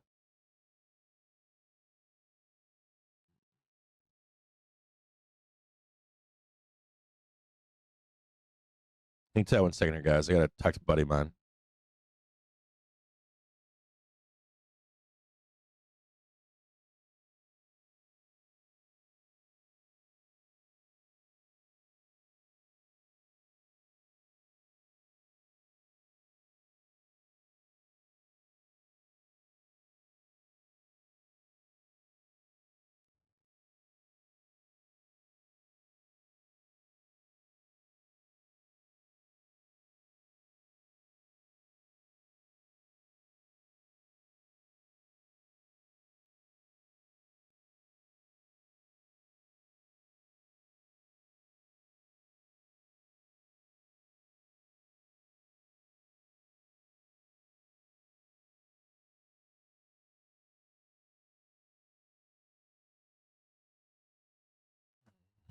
That looks like a V shape, doesn't it? That's a marked bottom. Mark that bottom right there. We could come back down and revisit it into the close. Marking that one right fucking there. That's bottom. 661.78. We might come back. If you're in puts, watch your ass. We might have one more swing lower into the close, but I'm going to mark that as bottom. So heads up here, a few things. I got to check a few things here.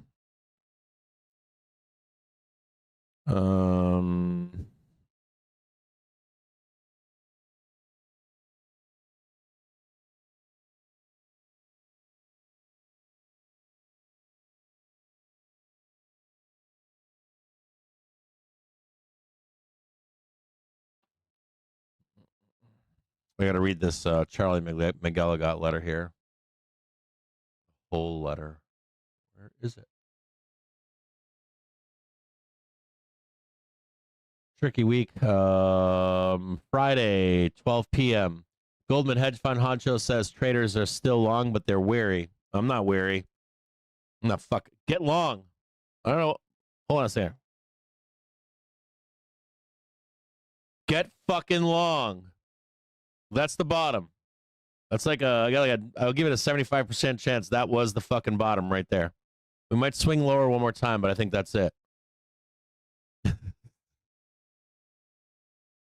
Hold on here. I got a bunch of shit I'm reading here in the background. There's your winter fucking trade. There's your holiday trade, I think. We'll mark this in the future. We'll come back. We'll put this fucker down. I'm going to play that. I'm going to put this on TikTok. TikTok. Say my name, bitches. That's the clip. TikTok clip. All right, hold on. I got to look at where's McGilligot at? Where the fuck's his white paper? Give me the Nomura. The fuck is Nomura?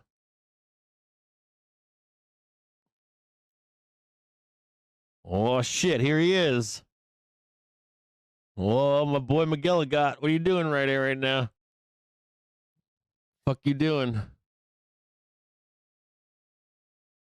Celebrity Quant. Yeah, okay, Celebrity Quant. Charles McGilligot. Oh, yeah, there we go. Is this from our boy or is this from Nomura? Oh, no, this is from our boy. Ooh. Oh, yeah. Oh, he's fucking... He went on a fucking tear this morning. Oh, mother. He wrote a goddamn essay and a half today. He's got charts and everything. That's the fucking bottom. I'm telling you guys. Goddamn bottom. Hold on one second here.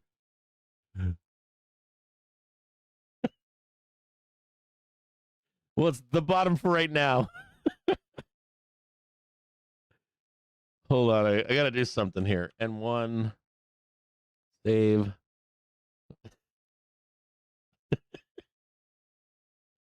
Hold on here.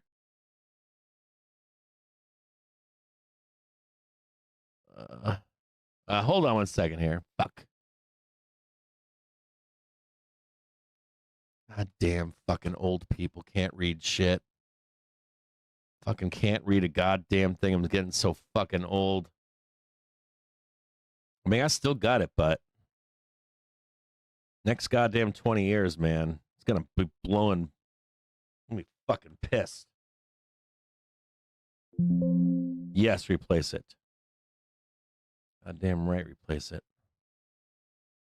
Fucking sitting here like some old goddamn man. Be old and decrepit and shit.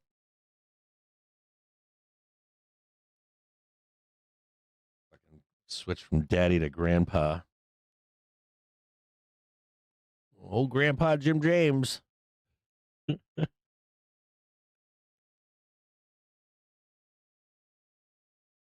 Hold on here. There, do that one right there. This is like a 30 fucking page fucking. Oh, we ain't doing this. Hold on a second here. I'll do this in a private stream. Fuck all that noise. Let me read something to you from I'll put this in the Discord. I'll read this later. He fucking wrote a fucking He wrote a fucking. He didn't write an essay. He wrote a fucking. He wrote a goddamn manifesto. You want me, I'll read you some highlights. Just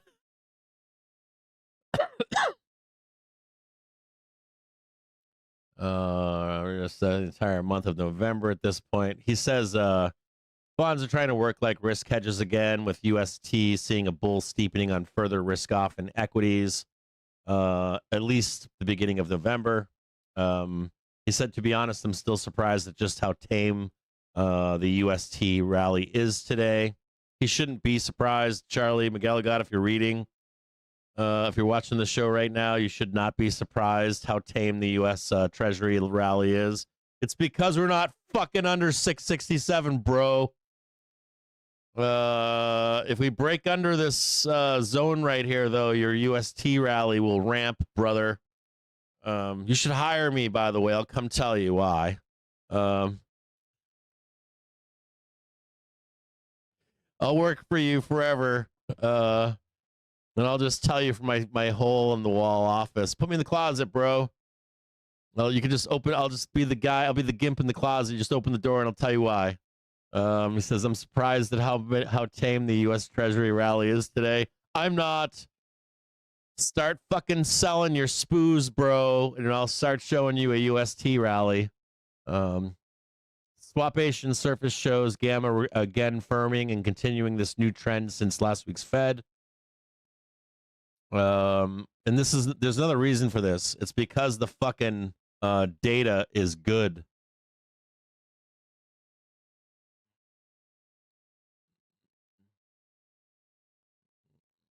Well, the unemployment data is not so good, but and I know that's the one to watch. But GDP is good, ERs are good, all the other data is good. Swapation surface shows gamma again firming. Yep, that's right, true. Overnight, we saw equities thematic pile-on, adding the poor sentiment with potentially another AI equities moonshot moment. As Kimmy's open source reasoning agent model seemingly blows away the competition in broad evaluation, not helping the recent Sam Altman commentary. Yeah, so the Sam Altman commentary is that China's going to beat us. I think, I don't know if that's it. It might have been Huang that said that. That's where the K-Web trade comes in, but you still want a better fucking low on that shit. It's the here right now. The struggles of mega cap tech, hyperscalers, MagX, despite putting what we were generally spectacularly strong earnings reports. That is important to know. Their ERs are great right now. We normally don't roll the markets while these ER reports and their guides are still good. Also in Q1 too, there's an expectation that TMT will be guiding higher. Think about that. Q1, Q2 TMT expectations are going up, not down, up. So you're seeing all this noise and drama right now, and while guides are going up next year for Q1, Q2 for TMT, that's a fucking fact. I got the chart for it from GS. Another the same goes for high speculative retail stuff. Now I will say this: I haven't read this yet, but you do want to collapse down into ETFs, quality, that kind of stuff, and watch out for whenever we go into an end of a bull cycle, we start dropping bags on spec growth. They're normally the first risk off shit out there. Nothing else. It's always spec growth. It says same goes for highly speculative retail stuff. Speaking to the ease by which it's crowded. In this case, illiquid and volatile. Second and third tier names can easily tip over as profit taking and stock monetization in upside calls has further devolved in the same sloppiness. So I agree with that statement that he's making right there. You got to watch the fuck out in the end of the year. They'll tell you things like Jim Cramer will come out and be like, there's more legs in this and there's more legs in that for the end of the year. And then they'll come out in February and tell you it's a whole new batch of shit. Sometimes not the same shit. So you got to be careful that if it's the end of a bull run, that will be the case. What else does he go in here to say?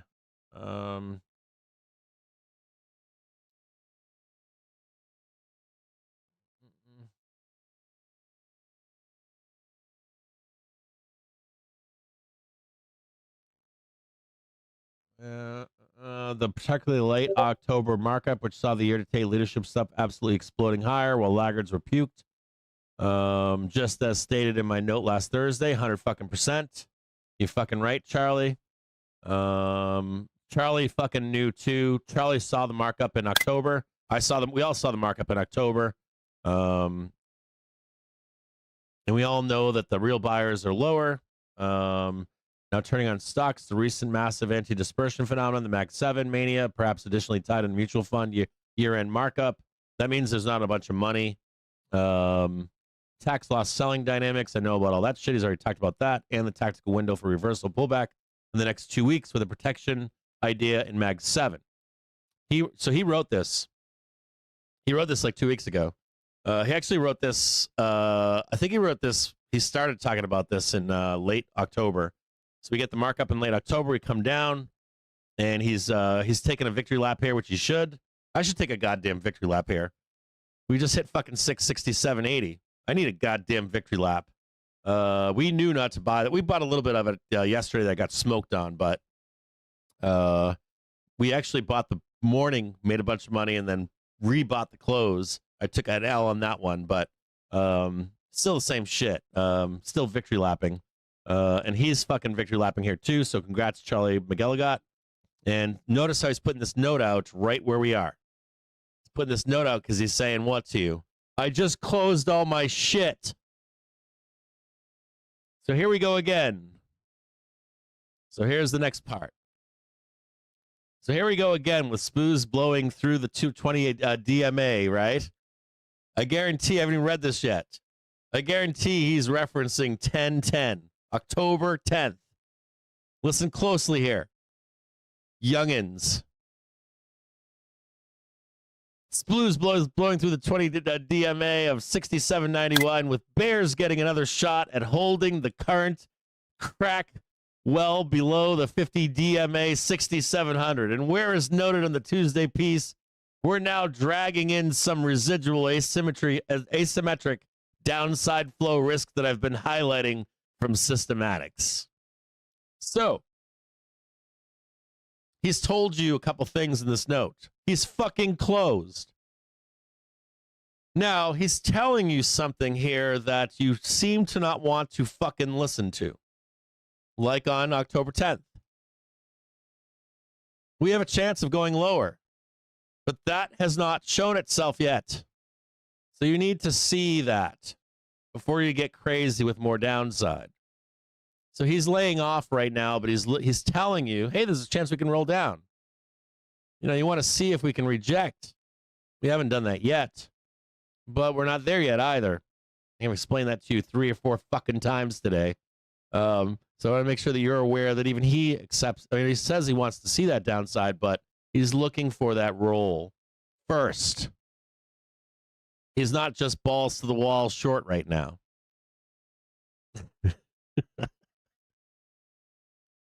I fucking love this guy. The systematic flow that matters here is the coming weeks. Listen closely. The systematic flow that matters here in the coming weeks. Not today.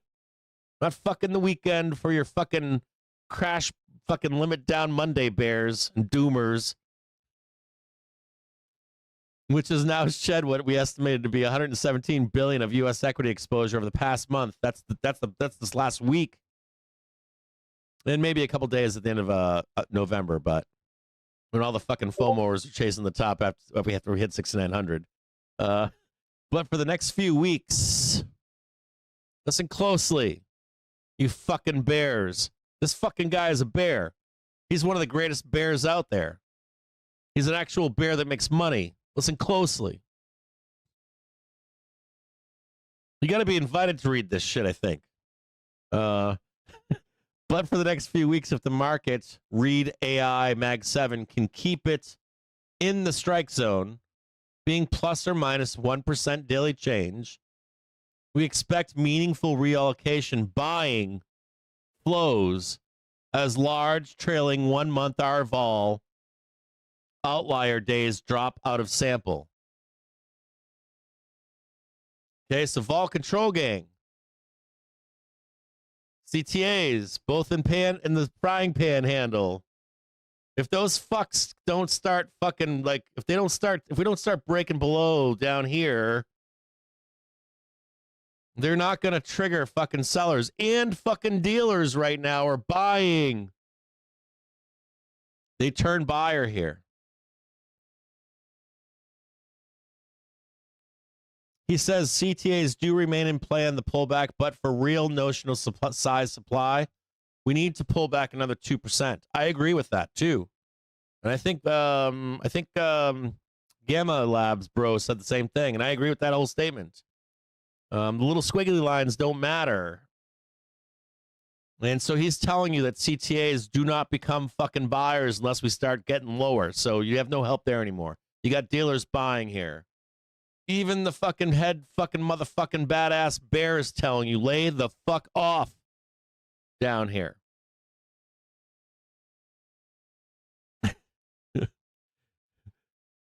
So he goes on to say, this is where the vol space will do its thing and make or break the move. After my core message over the past month was the remarkable and eye-opening fear of right tail and seeing chasing upside from traders despite sitting at all-time highs on performance anxiety and career risk concerns instead of any real impulse need for downside outside of my regular focus on convexity tail. Hedges seen in VIX upside. You guys don't understand any of that, do you? It's okay. You don't have to. Did we get the fucking VIX over 20 yet?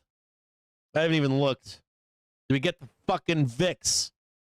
If we get the fucking VIX over 20 for you crayon eaters, I already told you. Not 1947, not fucking 1978, not $20.01.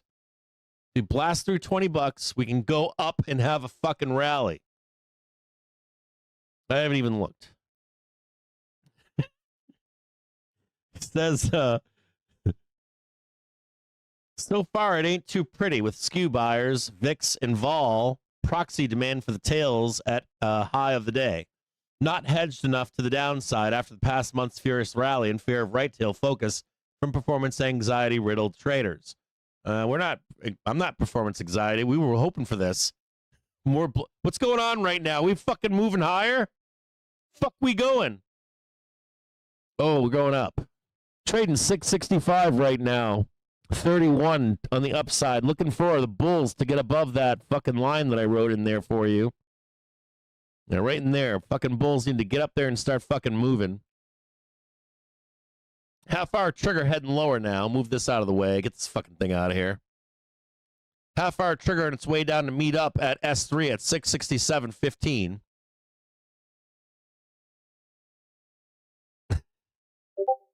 What else we got here from Charlie? Nevertheless, say this all the time, zooming out, the options dealer positioning in SPX is holding established. In your brief last night, I showed you that. I showed you a chart.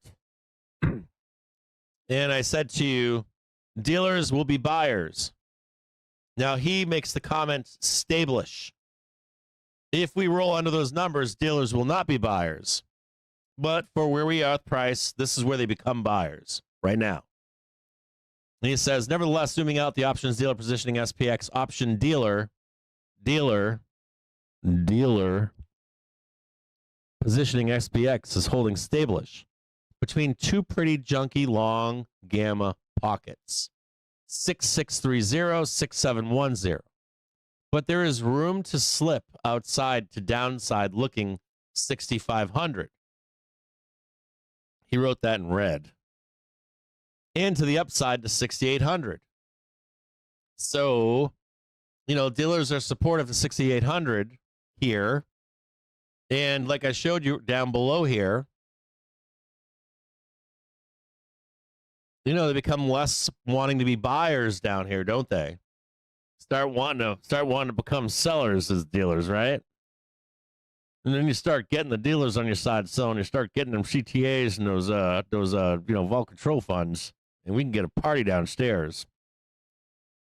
We can start growing that butt hair out and growing that all you bears out there shave your ankles and stuff. You can start letting it grow back out nice and thick. So it poofs out your tube socks, and nobody cares what you look like then when you got all that money. Bears start paying not just rent, but start looking at houses again with their wives. You know, pick up an ugly woman or a hot woman because I'm ugly and I got hair on my ankles, but they don't care because I got the money now. Until you go to closing and they rip the market higher again. They take all my money away. I'm back to paying rent as a bear. And I got to shave my ankles again and try to attract me an ugly woman.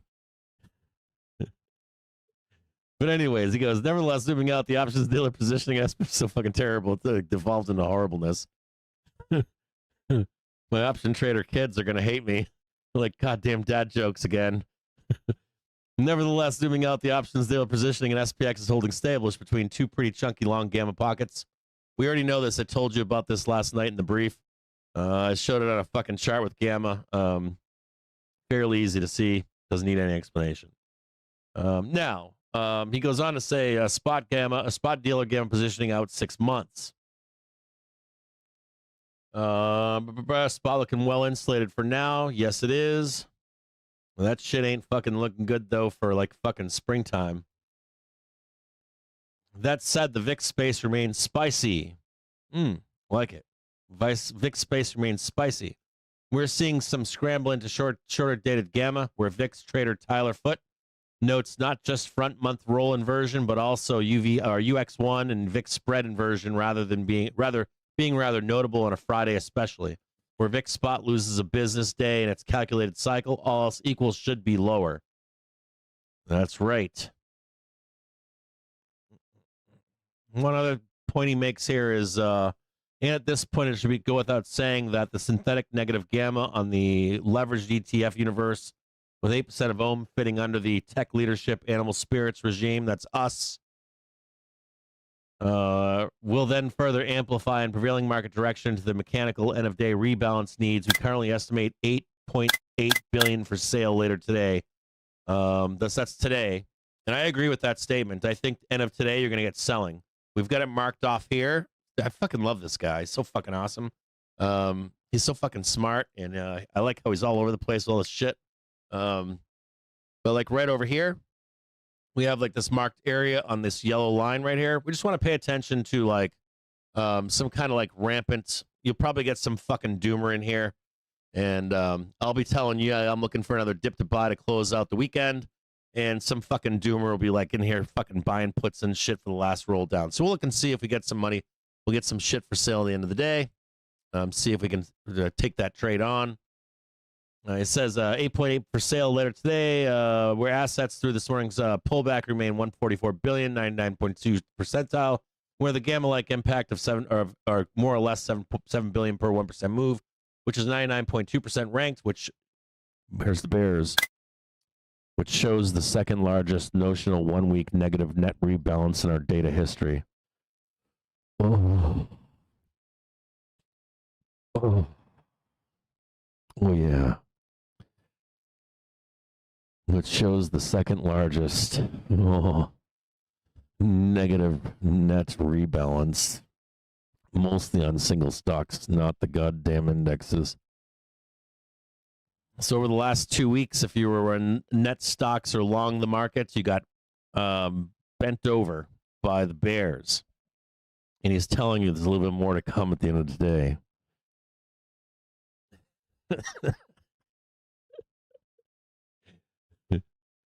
Charlie McElgott, Managing Director, Cross Asset Strategy, Global Equity Derivatives, Nomura Securities International Inc. Worldwide Plaza, baby. It's a baller building, by the way.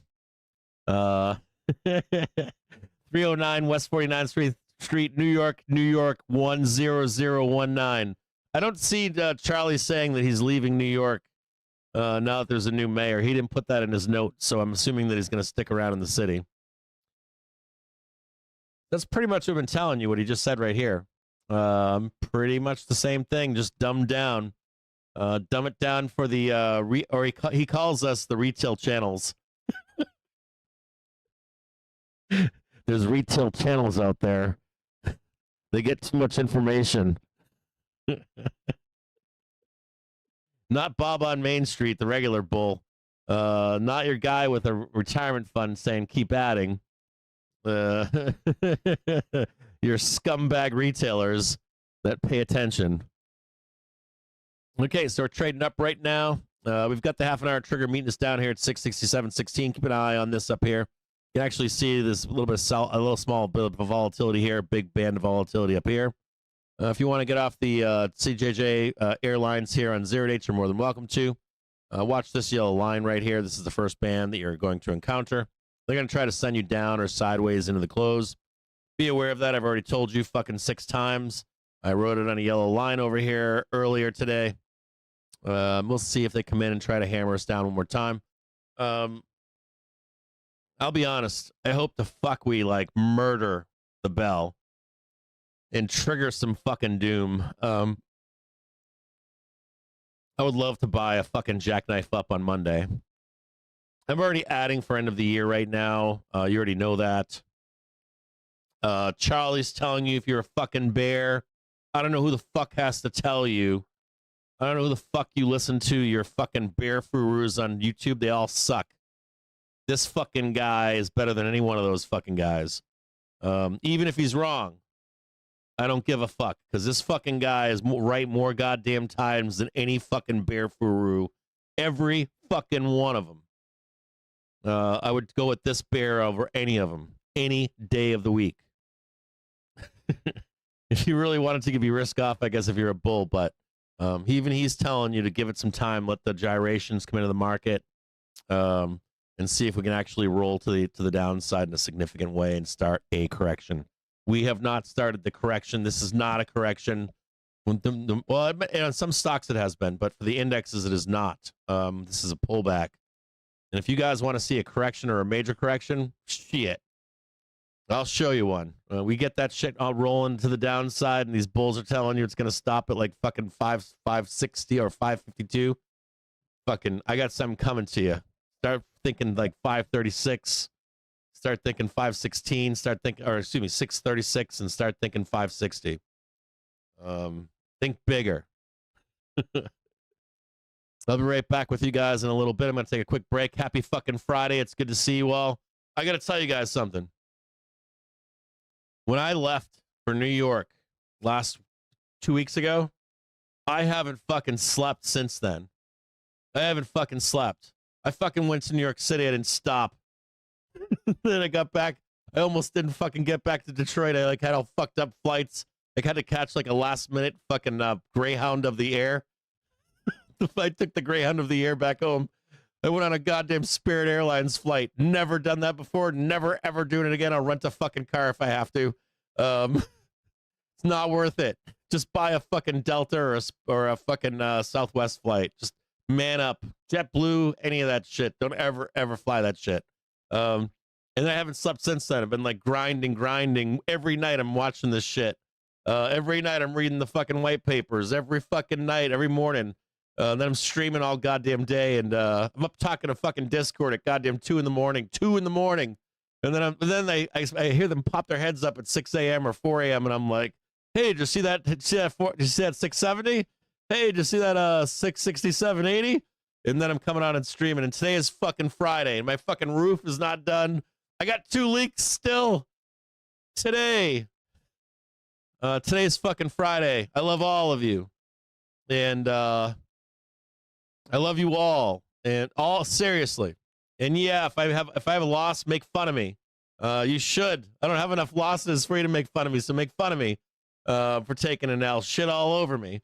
What else? It's fucking Friday, baby. I'm gonna take me a goddamn fucking break, and I can't. I still didn't fix my fucking water heater. Fuck me. I got the parts and shit. I gotta fix fucking water heater. I gotta fucking do some stupid shit for my wife. Ah, shit, I shouldn't say that. I love my wife, but I gotta do honey-do shit. Fuck me. So this weekend, I'm gonna try to sleep. Don't bother me. Or bother me if you want. I need to get some sleep. I need to get high or something, or drink. I don't smoke weed, but maybe like a gummy or something. That'd be nice. I need to get happy. I gotta unwind some stress this weekend. I haven't slept. I've been stressed as fuck. Watching this shit like a fucking hawk, and I need a break. I literally need to just chill the fuck out. My wife took me out last night for dinner. I had a pretty big L yesterday, and she's like took me out to dinner to and I didn't want to go to a night like I normally dine in nice restaurants, and I was like, I don't have no fucking time for dining in like a nice steakhouse or whatever. And I didn't want to go to like an Outback or some shithole. She took me to Longhorn for the first time in my life. It was good. It was good for what it was. It was perfect, everything I needed. I got a steak and it was fine. And they gave me some mac and cheese and some Brussels sprouts, and they were perfectly serviceable. I walked into that place, they have a bar, and I kind of figured it was like a place that you don't get a drink at. You either eat there or you eat over there. I ordered a cocktail. They were like looking at me weird. People were looking at me weird. I'm like, fuck all you people. Give me a drink. I need a drink, please.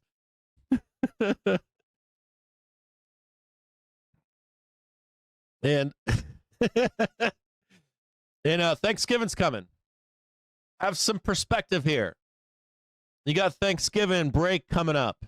You got the next 2 fucking weeks talking about crashing the stock market. You got like next 2 weeks, we're going to consolidate, start ripping up, get a nice fucking holiday trade, and we're out of here. Come back in fucking January, sell this piece of shit down to the depths of hell like a gang. Start mooning. Trading 665.89, you fucking savages. I gotta take a break this weekend. I need a break. I need to get off the fucking screens. I know I wear glasses. You guys don't know why I wear glasses. I strain my eyes. I'm not even fucking blind. Like, I got off the screens when I was in New York, and I started wearing my glasses less and less and less and less. It was terrible. It's like, oh my God, I'm not even blind. I'm fucking over here staring at fucking 20 screens all day. I look like my office looks like a fucking JPM fucking depths of hell worker. You've never seen like a JPM fucking cubicle in the massive room? It's like fucking 80 monitors with like one little fucking guy over there just like staring at screens all day long. It sucks. I'll see you all. I'm not hanging up just yet, but I'm gonna take a quick break. I'm gonna pour myself a fucking drink, okay? 1:40 in the afternoon. Happy fucking Friday. Close your fucking books if you can. If you're a bear, close them and get the fuck out of here. For you FOMO bears, stick around for the end. For you bulls that are not looking to day trade, get the fuck out of here. You might be able to add one more at the close here today if you want. Or other bulls, you might want to wait until they're above the hourly trigger, back test with a couple new highs. Any of you guys that are out there with small accounts, you just wait. All this fucking shit I'm telling you, just wait till we're over the hourly trigger, back test it a couple times, get long. If it doesn't happen, then you don't get long. It's that simple. It's that fucking simple. And by the way, we have one of our fucking baller best fucking traders inside the Discord right now. He's telling you something. I want you to listen to him. If you're a fucking member of this community, I want you to be in the market chat right now. Because that's my fucking right-hand man right there. That fucking guy, right? That guy that's in there chatting right now, that fucking guy right there, that's my fucking G right there. I trust that motherfucker with my life. You watch that guy right in there. This guy right here.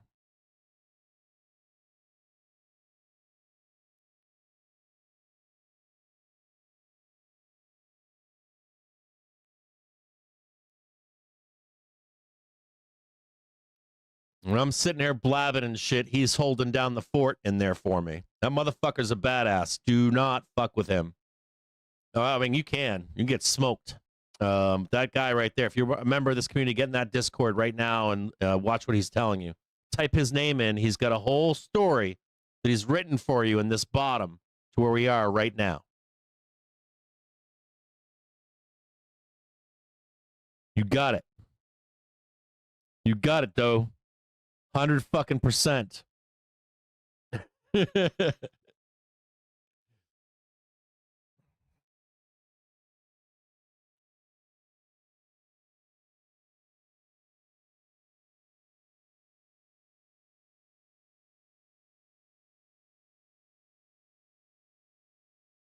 100%.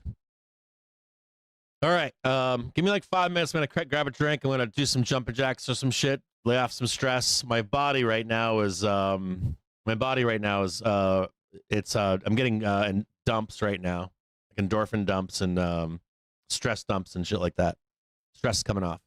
Give me like 5 minutes. Take a quick break. Do some exercise, and I'll be back with you guys in a few minutes. Hope it's been a good day for you. Hope it's been a good couple weeks for you. Think about this.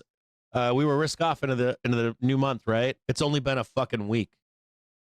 So we're gonna work our dicks off for the next 2 weeks, right? Break our dicks, right? That's what you do in the market. You break a dick, work your asses off right into Thanksgiving, get yourself a break, come back, and we slam it into what? New Year's, right? Up or down, we don't care. Come back, break our dicks then, right? Busy time of the year, work.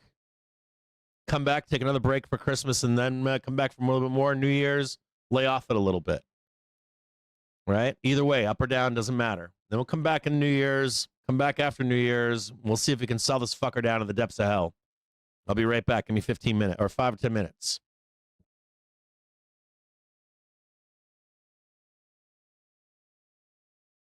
Also, I'm going to put the new squawker on for you.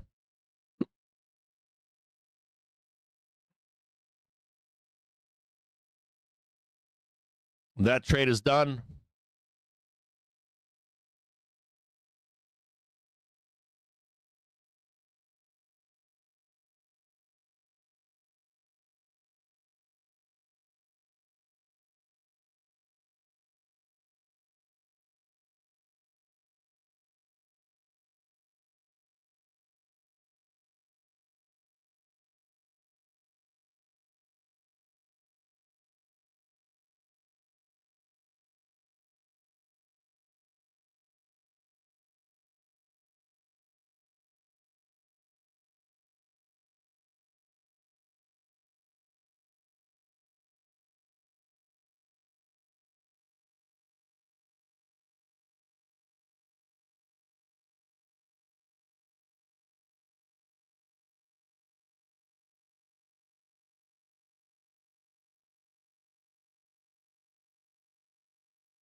Canada Prime Minister Carney government wins vote on Canada's budget amendment.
According to CNBC, Ukraine to import more US LNG through Poland. We're looking for the upside trade, I was told just now. Not the downside trade. All right. We're looking to wreck the Bears here into the close. Let me see.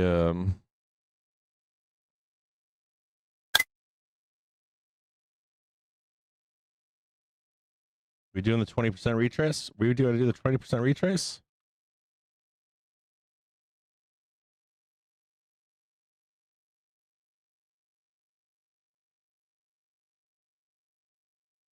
We doing the 20? I haven't stayed sitting here.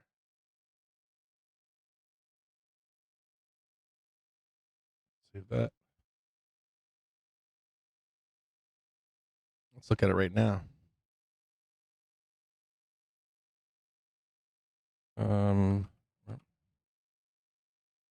Look at it. Oh yeah, there's more up there. So you're talking about coming up here and hitting that fucking 667.36. We're pretty close to it right now, aren't we? Or are you talking about doing the 672 trade? It's even higher. It's right there. Let's look at it. You're done with it now? Okay.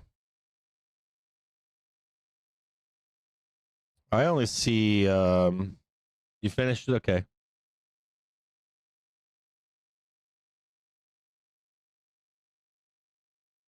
The one that I'm interested in here is like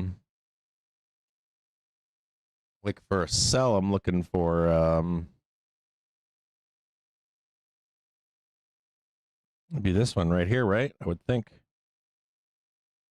Let me check this really quick.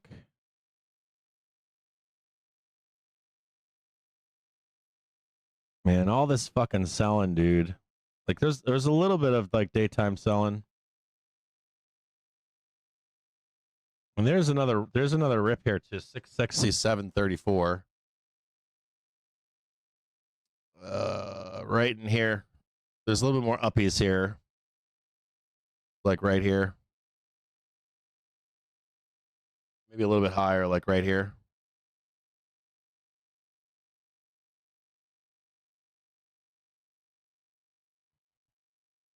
There's that trade. That's the kind of viable right now. But you'd expect a rejection there too, right?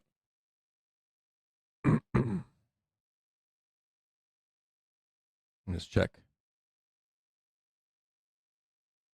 Go a little bit higher. 667.54, 668.24. There's another target up in here. There's like a zone in here. Here to here. Watch the fuck out for this one right line here. up $18 billion loan for Oracle-tied New Mexico data center. It's close. I think there's one more pump up here. It goes to like, well, you know they're going to try that one. They're going to try that one right there. 68.23 or something I see. But they're going to come in and want to hammer this, though, in the close. All right, so give me a quick second here, guys. We'll start chatting.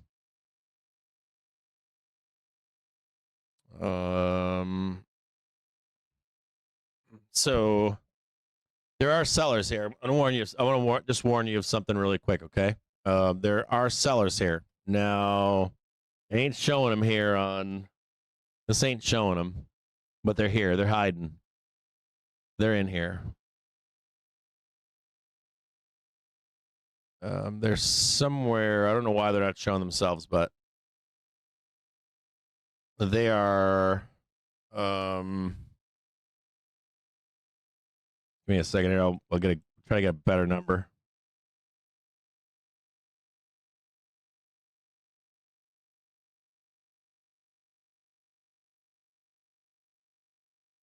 Give me one quick second here. So they're kind of. They're like right above us. They're at 666.97. So they're right here. So I want to give you a warning here, okay? Just a quick warning. There are sellers here, right where we are. So I just want like right here to right in this zone. They're right in here. They're hiding out in here.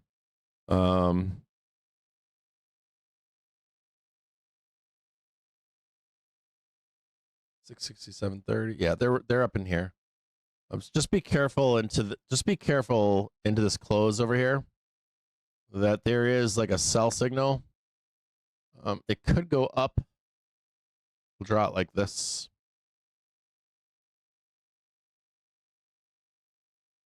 Now this is dotted line. The real danger here is something like this.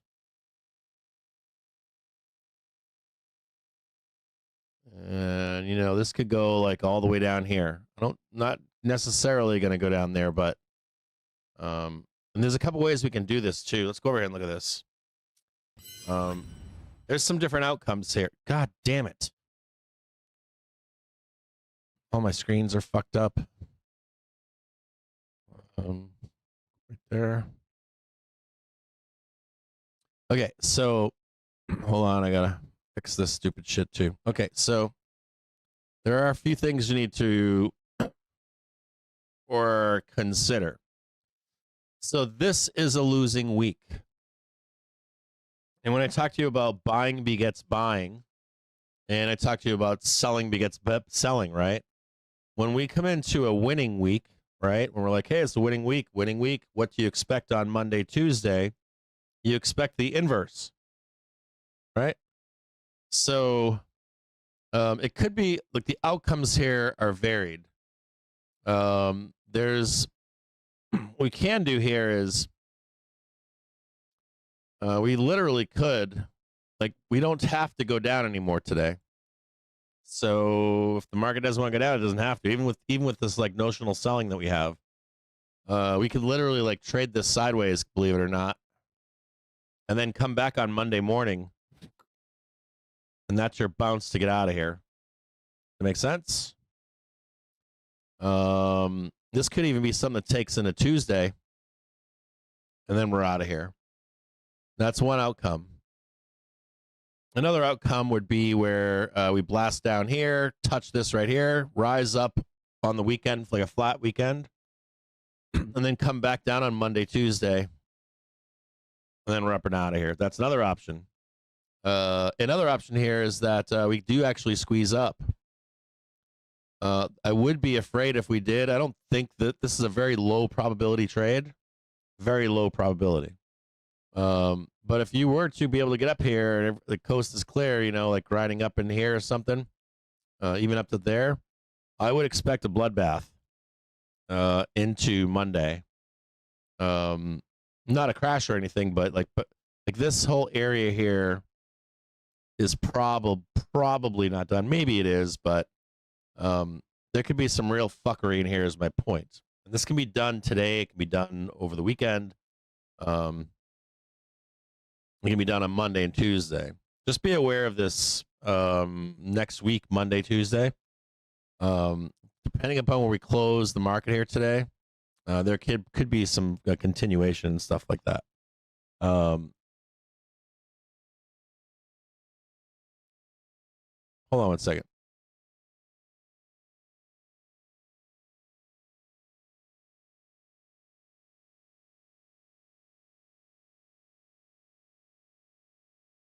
King Ted, I got an old porch dog. He's getting old now. Jack. I just got to check on him. He's getting older. He's a border collie. I've had him since day one, or just after he was born. He's getting old now, and nobody's here. He's alone with me. We're the two old fucking men in my house. So nobody likes this goddamn dog except for me. So I feed him meat and shit, and take care of his ass. No one cares about the men. So I gotta care about him. I used to pull him up on the chair and show him in the audience. I can't anymore. He's like at that age now where I'm afraid that I'll hurt him. Is a blue-eyed Merle, full-blooded, beautiful, fucking perfect border collie. Got him from a ranch in New Mexico, working ranch. His family is gorgeous. Mom was a red Merle or something. The dad was a blue Merle. I never got him registered. When they was born, I was like, I don't want the registry. I didn't want to pay for it. And this is a great goddamn dog. He's amazing. It cost me like 15, or no, he cost me like $500. This was years ago, 15 years ago. Dog probably cost like 1,500 or $3,000 or some shit today. Amazing dog. Anyways, he's here alone, and he's like, he's been outside right now. I'm like, all right, come upstairs and hang out with me, man. So anyways, there are a few different outcomes here that are dangerous. There could be a trap in here for bulls a little bit, either now or come Monday. We're gonna do a little bit of an outlook here for the weekend for you, a preliminary outlook. Now, of course, this is subject to change, and I hate giving this outlook right now because theoretically we could sell right down here into the close. And I'm going to be like, hey, we're going up there and then down there and up there and all that kind of stuff. But I just want you to know that that's still here. Maybe just take a look at that really quick, where that danger is. This is the same danger that we had 2 days ago going into the close. Remember on Wednesday? Remember on Wednesday when I said, if we can sell the clothes and we can give enough room, the old gym bros aren't going to try to come in and nail us, right? We can at least get into the open New York market on Thursday morning. And they just fucking hammered us right inside of pre-market, right? 8:30, not a chance to get out. And then we're below the hourly trigger at like 9:30. So we're kind of fucked. Those same guys are the guys that I'm talking about right now. They're the same fucking group of sellers. And the first thing you want to see here is this. Remember what I said about the rules. Do not forget the rules, okay? So we have our low. Remember I said to you, we got our low. I do not like new lows, do I? This being a Friday, if we were to come down here and sweep, say, this one, I'd be a little bit more hesitant. I'd still want to see like Monday. I want to see a second sell here.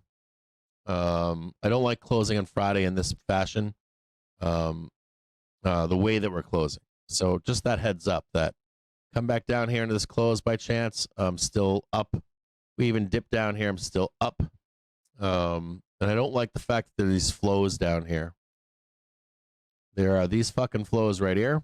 Be wary of these guys. If you're a seller, sell side, just be wary of these guys. These fucking guys that's real money right there. Buyers. I would need to see something that's like this. Up here and down. This isn't good enough here. I need to see something like this down. Okay? For like, let's get the fuck out of here and stuff. So we need to talk about expectations preliminary until we get into next week, just so you guys can not be paranoid over the weekend.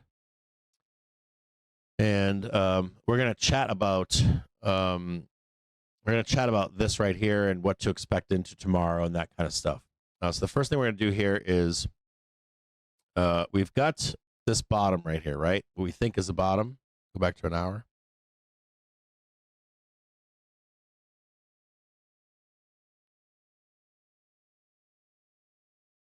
What we think is a bottom, right? Marked bottom. This is from earlier this afternoon. I said, buy that shit right there, and we ran.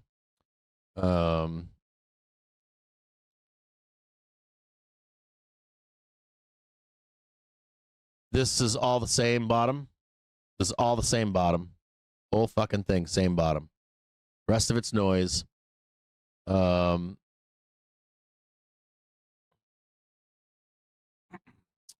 is.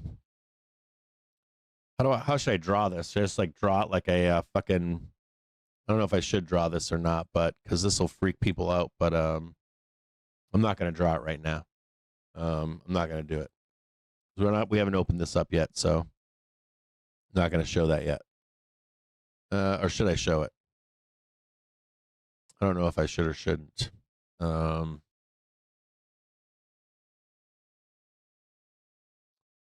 Where is somewhere in here?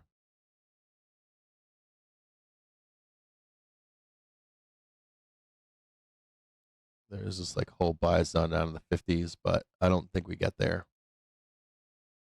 That's the 52, I think, and a half.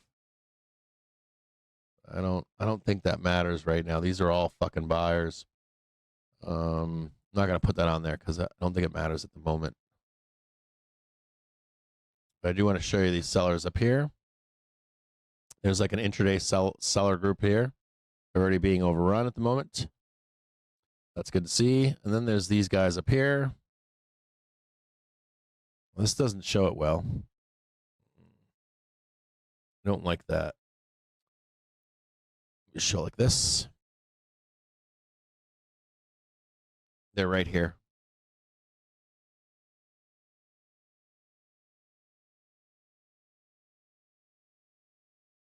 Nope, not there either. This fucking chart sucks. I got to do this stuff on Webull. So let me just check this really quick. Here they are right here.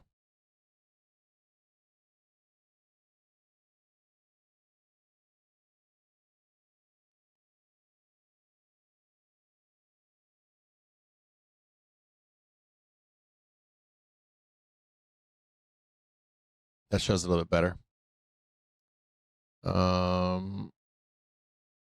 Let's check this really quick.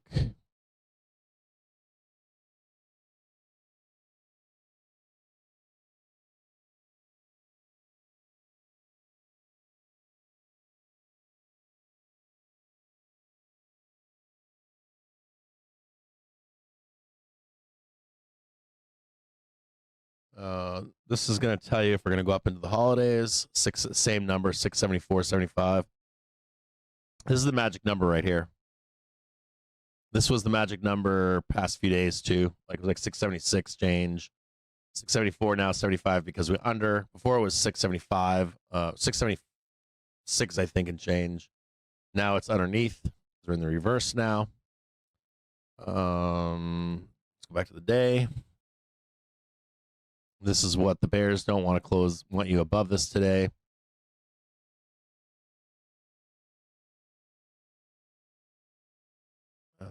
They do not want to see this.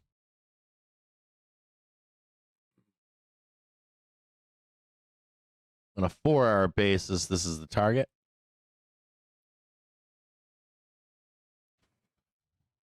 This is the actual target, 669.34. But it gets very volatile up in here. This is kind of what I want you to see here is that as we approach this zone right here, this is prime for a pullback of some kind. Whether that's down here and then up, it's somewhere in here.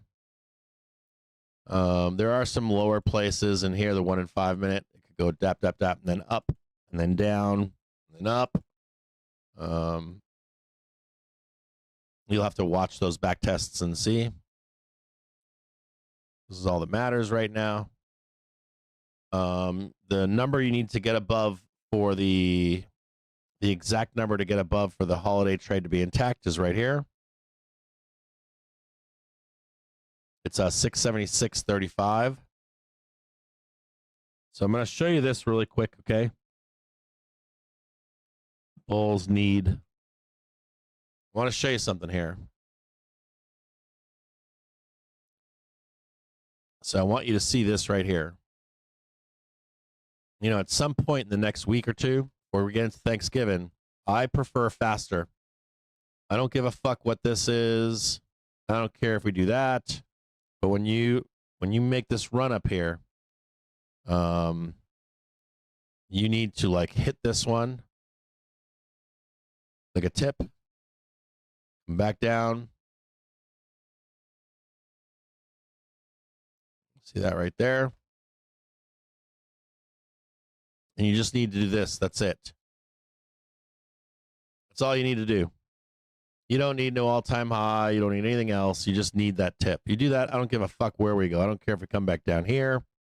I don't care if we plumb the depths of hell. Just that is all you need. And that would show you the way up into the end of the year. For sellers, you want to be defending this area right here. Very important that you defend this area. Not this area. This area right here. Very important for you to defend this area right in here. Extremely important. I don't think you're going to be able to. To be honest with you, I think we're done and we're going up and into the year. But you've got an OPEX over here. You got a. He didn't say this, but Miguel Gott didn't say this. He said the next couple weeks, and so my assumption here is on Tuesday the 9th, you've got Vixpiration Eve. We have to talk about this before we close today. Don't say I didn't tell you this. It's like Vixie Eve, right?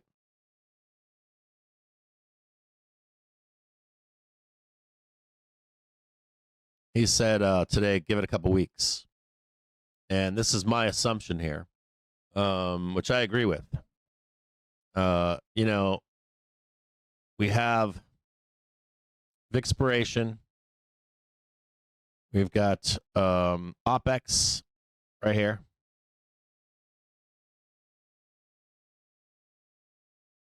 And I looked at some data stuff from the banks, what they have for a calendar for data. It's still super fucking cloudy. Even the street doesn't have the best data right now. And we got like markets closed over here, Thanksgiving shit. So we got like wrap it up end of month, right? Thanksgiving.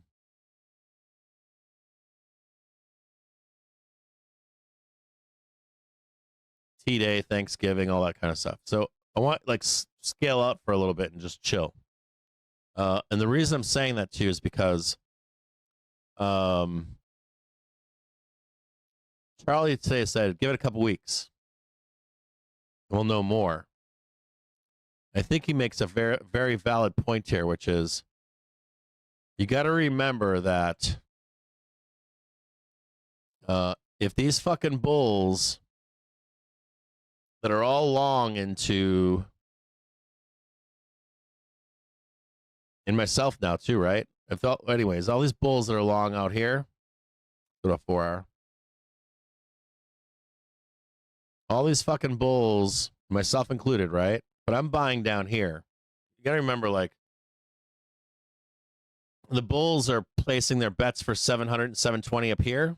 They were placing that bet here, and they're placing that bet here to trade 720, right? 700, 720 in the end of the year.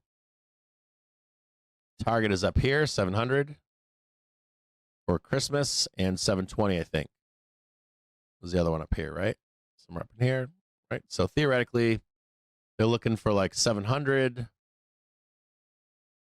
into the year, maybe 720. Oh, sorry, 700 into the year, 720 over here, right? January or some shit. Santa rally or whatever, holiday rally. Now, Charlie's point was, which I think I agree with. When we have an OPEX, a few funky things can happen. And I want to tell you both sides of this. You have everybody gutting for 700, okay? Everybody bought 7,000 calls. You can look at this two different ways. I'm going to give you both looks on this, or why all of this matters. You know, those 7,000 calls are expiring. A bunch of them are. Not all of them, but there is some in here. You know, you could see something like this where, or hold on. Like we're up here. If the bulls tech that, that's really good. If they don't, you know, you could see something like this down here in bad. or bad in here as we lose all this stuff. Like, I want you to think about like the bulls that are thinking up here and what they're looking for adding to their trades into the end of the year for the new month and a clean gamma slate and that kind of stuff. So, and he's saying to wait, and the reason he's saying that to you is because I gotta buy on TDT, by the way. I got an alert right now on TTT. So Tango Delta. Winky if you're out there. My point here is, like, if you get the bulls need this before we get to expiration, maybe you trade up here a little bit. We get sucked back in for Vixpiration, Vix Eve. You know, even if we do this garbage down here, don't worry about that. That's a smaller move.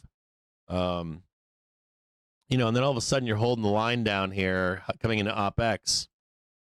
And if the market believes sentiment-wise, hey, that was a good fucking OpEx right here, they start super fucking ramping this stuff. You know, it's like all of a sudden it's a fucking move up here into fucking Thanksgiving weekend, vertical. I shit you not. And you know, all of a sudden it's up here at $700 on December 1st. All of a sudden we're at 720. I kid you not. Now there are other outcomes here, but I want you to think about the price action over the next few days, depending on where we are. You know, there could even be somewhere like cranking up here. We get the bulls get excited. And then all of a sudden, we're like fucking trading Vixie Eve. Right? We get Vixpiration, jackknife down. I'm serious. and then like OpEx, their bulls are like, we got that, bro. We already know we're gonna sell that, bro. All pull on the fucking train into fucking 700. I shit you not. All of a sudden, you're waking up December 1.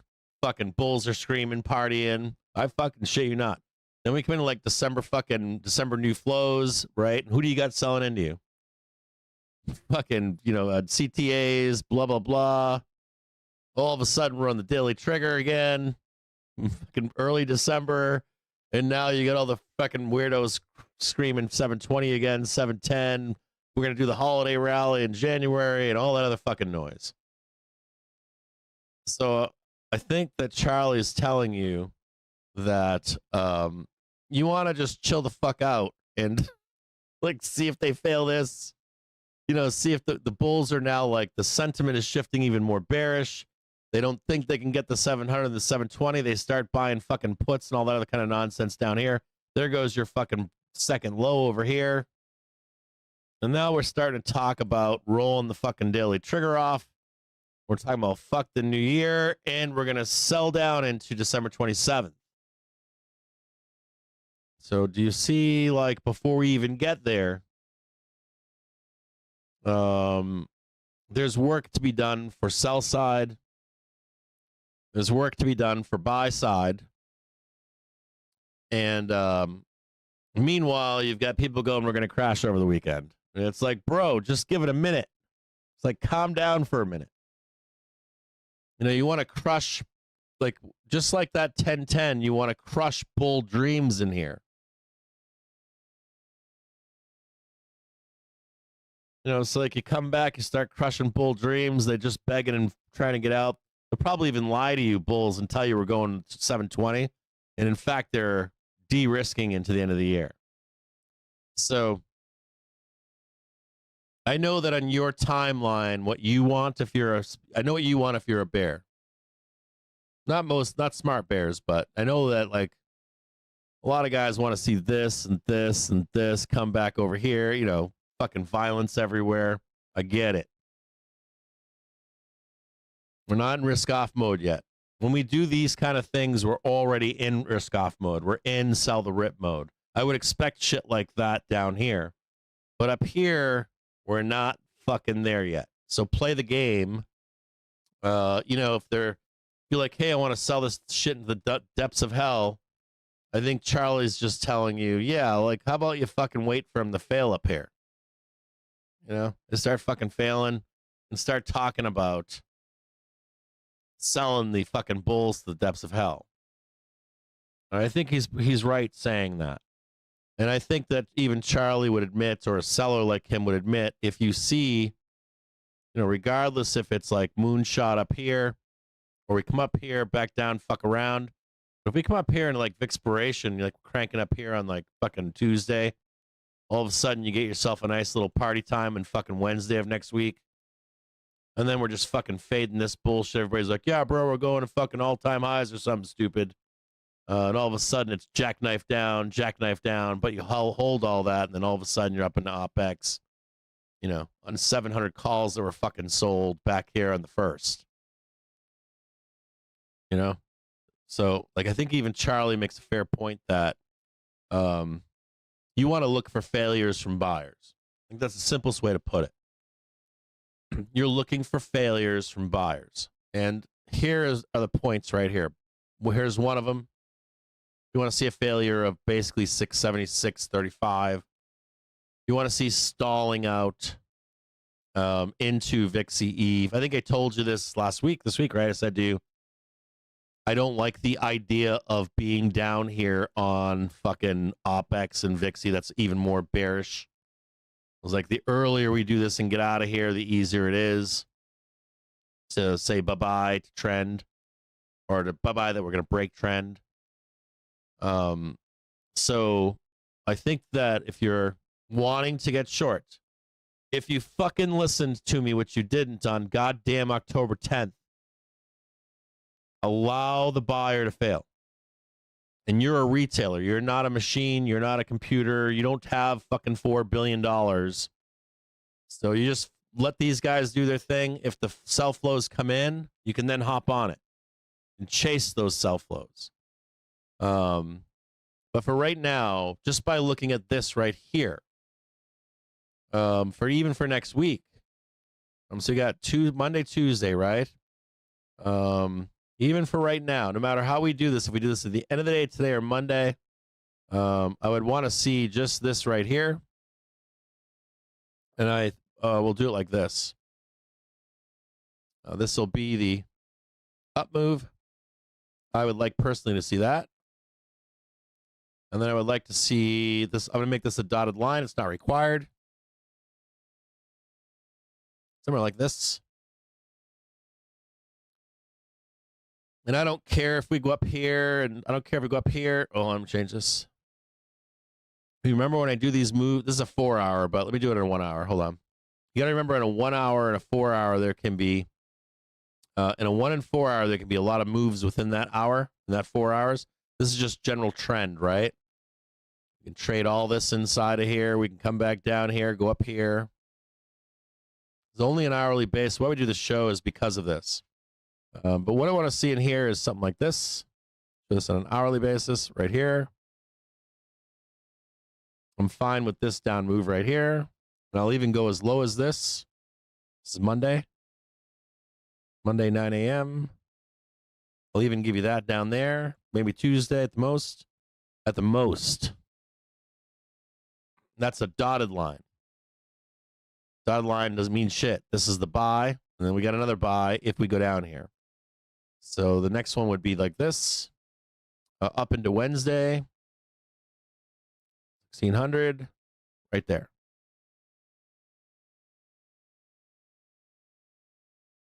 I haven't even had a drink. Cheers to you all out there. Haven't even had a sip.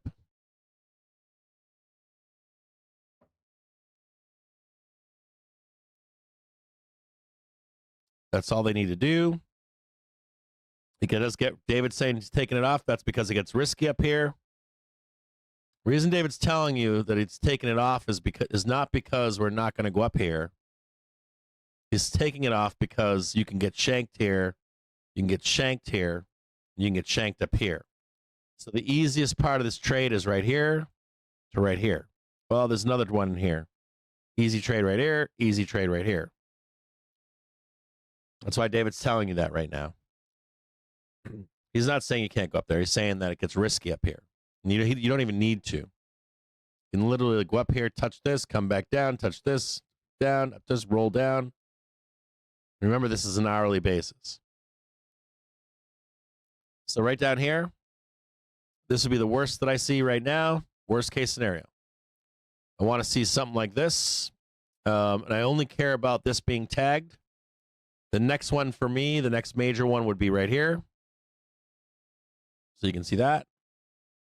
Now remember, if we fail this, let's say we go all the way down here, and then we go all the way up here, back on again. We're back up here. We fail this. I'm pretty bearish there. I don't like that.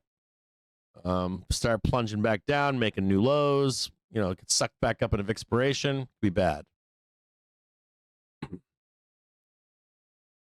Now, if I'm a bull buyer, they're in control right now at this moment. I want to see them go up there and hit that one. Vixie Eve, OpX.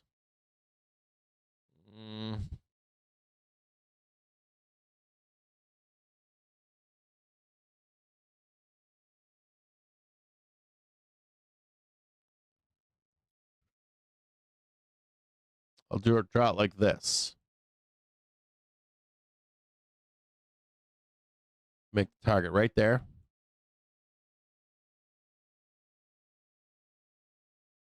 And I'll leave this. I'll put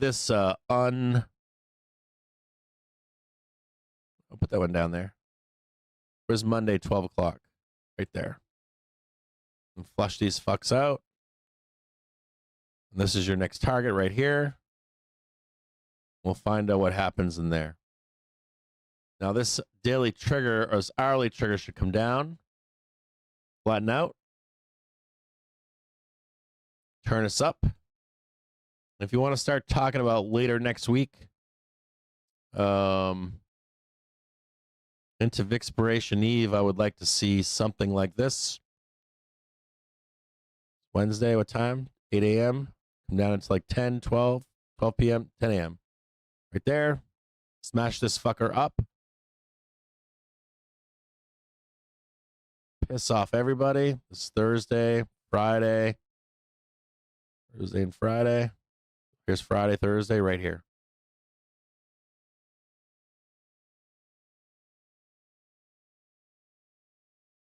And what's crazy about this is I bet if you came into Vixpiration Eve, where's the fucking sell up here? It's like right here. I bet if you came up here, they would unload on your ass. Like if you like start fucking around with Vixpiration Eve, you're gonna get all fucking bulled up. And just come into this like Vixie Eve right here. And fucking all the bulls will be like, fuck yeah, man. All-time highs is coming. I don't know that we need to do that. It could be over here. Could just be like right here. Or right here. Either one. I don't care. Fucking bulls are gonna be like, we're going up. And I would use you as supply. So this is probably the one right here. And like right in here, I'd come in here and I'd fucking hammer you. I would fucking hammer, like if we trade like this, or if we do up this, and even if like a quick liquidity grab on Vixie Eve, and it's just all meant to sell us down. And what they're gonna try to do is they were gonna try to do into like Vixie Eve, OpX, T-Day. That's right, some fucking strength in S&P. Turn off. Thanks for telling us after it happened. We already know. Thanks for fucking telling us afterwards. That didn't fucking help. So, you know, you come up here and like this big thing right here, whatever this is. And if it's high enough, we are going to go up. And go up here, close, wrap up the books. And if we fail all this, start talking about selling December. But right now, if you're a sell side, you want to pay real fucking close attention to this shit. This one right here too. Remember, I didn't draw this all the way up. I'm gonna move that over. We want to know what's happening here. Get rid of that right now. It doesn't matter. This is all that matters right now. This is it. You want to see how fucking strong they are. You want to see if they fucking bust up here. You want to see if they bust up here. You start seeing this shit right here. I guarantee you McGilligan will come back out and say, yeah, I'll lay off here. These fucking fall smashers, fucking bulls, fucking these fucking by the dip Pavlovian dogs. These fucking scumbag buy everything.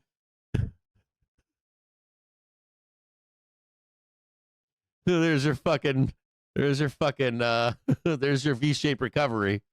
Right there.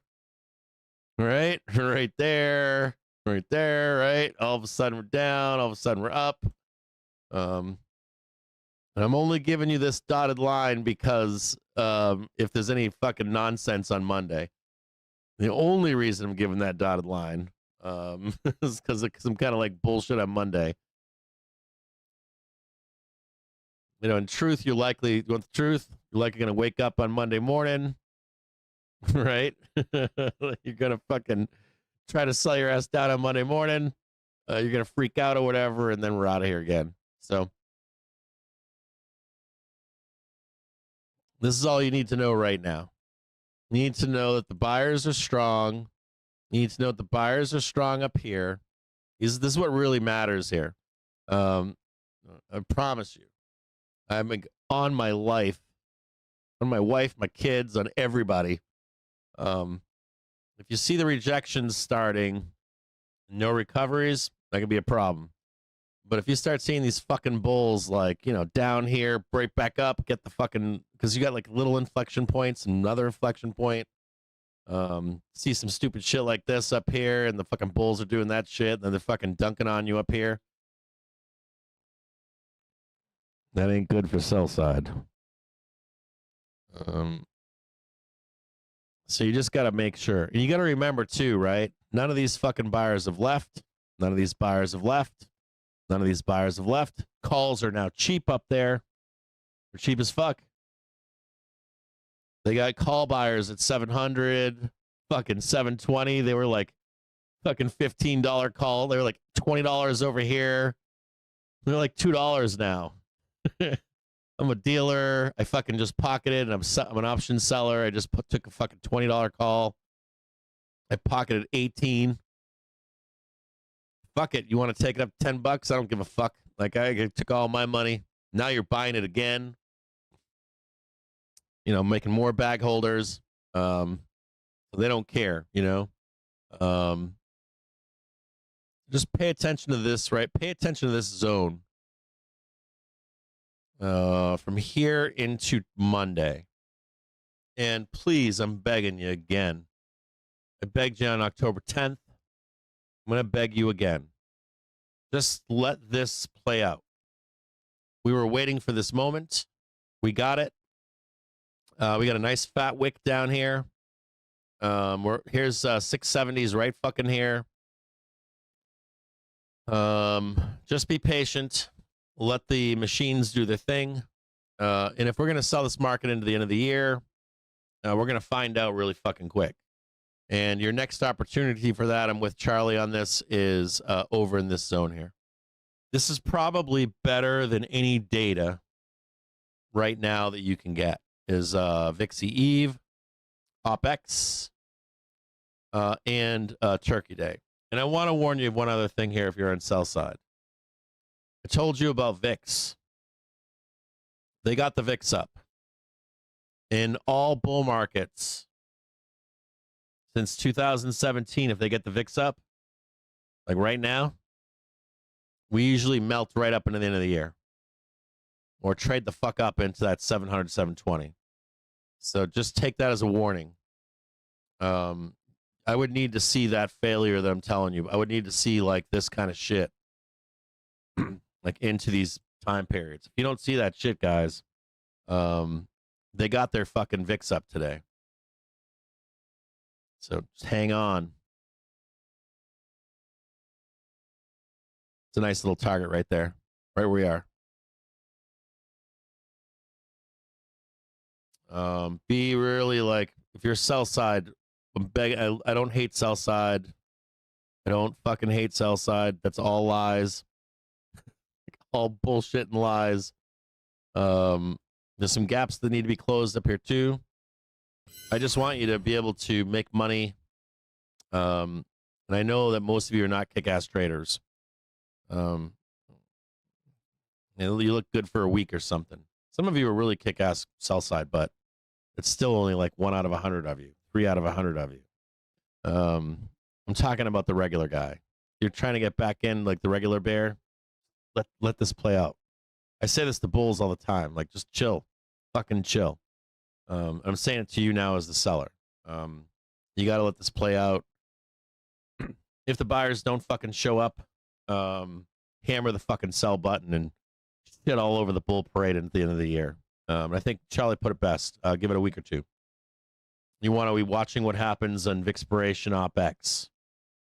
Where we are in price. Are we out of trend again? Are we doing the fucking elevator down or this escalator down or the staircase down? Are the bulls losing their will for the end of the year? They will rip this fucker right up your ass. They will fucking ram this shit. They will ram 700. I don't think they'll ram 720, but I would if you're a bull, 696 is the target. Just so you know, I'll tell you now, right on stream. Target is 696.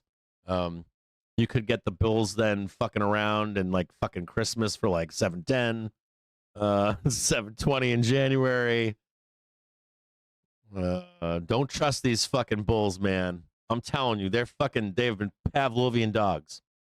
I've been listening to them for the past goddamn week and a half. I want to fucking pound my head in right now. Can we buy the dip now? Can we buy the dip now? We tried. I got smoked. We tried that, right? We bought the dip and made money, but then we tried for the second leg. We got greedy. And knowing that we were coming back too, right? I think I posted that. I posted 2 different posts. We're going all time highs. We're going to 700. And then I also said to you, the bottom's not in. Both are true right now, aren't they? And they should be true. I knew even then when we were going up that we were coming back. I told you on stream, no matter where the fuck we go right now, as long as I told you if you go back to the Wednesday stream at the close, you can hear me tell you, I'm afraid of these fucking sellers above us. Let's sell the close so they don't fucking come down on top of us, which they did. That was a good job. If you're a hedge fund out there, good job. Oh man, I wasn't fucking, dude, I was driving. I'm so mad. I still can't get over it. But I want you to understand that a few things here is just be patient. It's very important. Patience is important. And I think Charlie put it best. He said, just give it a week or two. And you don't need to call it, like, even if we were to bloodbath over the weekend, you don't fucking need that goddamn trade. Like, you don't know how many times, like, if you ran that trade over and over, you would be wrong. Like, you might be right that one time, and I know the guys are like, yeah, but that's what makes me the millionaire and stuff. But dudes, I'm telling you, man, I've been in that trade and gotten fucking annihilated, fucking bent over. So if you're sell side, it's your turn to be patient. Be patient if you're sell side. Bulls don't have to be. They're gonna buy that shit down there. It's up to them to lose it now. So the ball's in their hands. It's up to a bull to lose it. If you see them lose it, step right in and fuck them up. I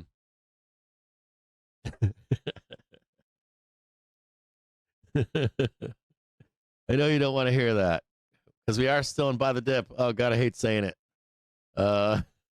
Please, I can't wait for this real correction to start, like a real one. You know what I'm talking about. You guys know what I'm talking about. 10, 12, 20, 30. You know what you guys know. Some of you guys know what I'm talking about. You know what I'm talking about. Crush their dreams. Beat the Pavlovian buyer out of them.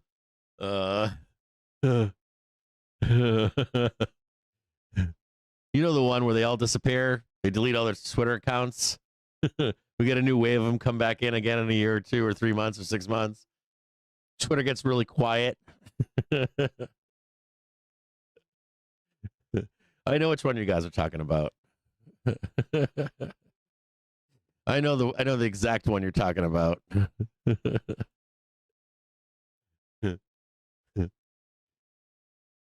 I've had to listen to him for fucking a week and a half. It's been horrible. hated my life, like literally I hated my life when we hit 6,900.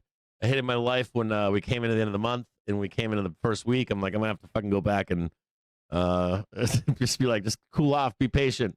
I did a brief where I did like the first dip buy, but I layered dips all the way down, and I said, this is where I am at down here. You're probably here, and I'm probably down here. It was a really great brief. We hit every one of those levels all the way the fuck down. You know, and I realized that a buyer is going to be like that. I realized that we're all trained to buy the fucking dip, so I get it, and it works, and it's still working. So when we go to sell the rip, I promise I'll be there with you. God damn, fucking ramming it up their asses right now. God, fucking, this is not what bears want to see. Fuck.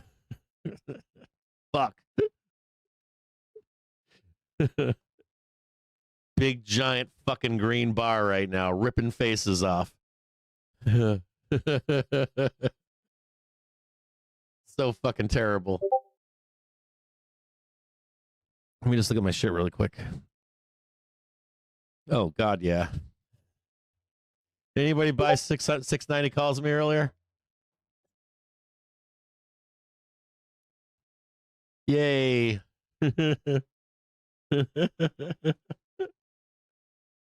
I'm rich again. Yay. All right, I'm happy again.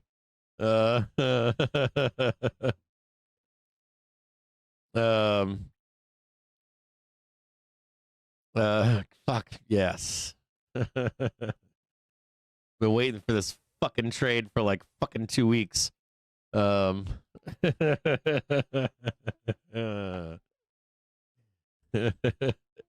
God.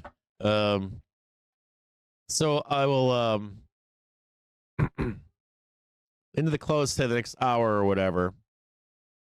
Maybe they can jackknife this down, but you know, just if you're a bear, just chill.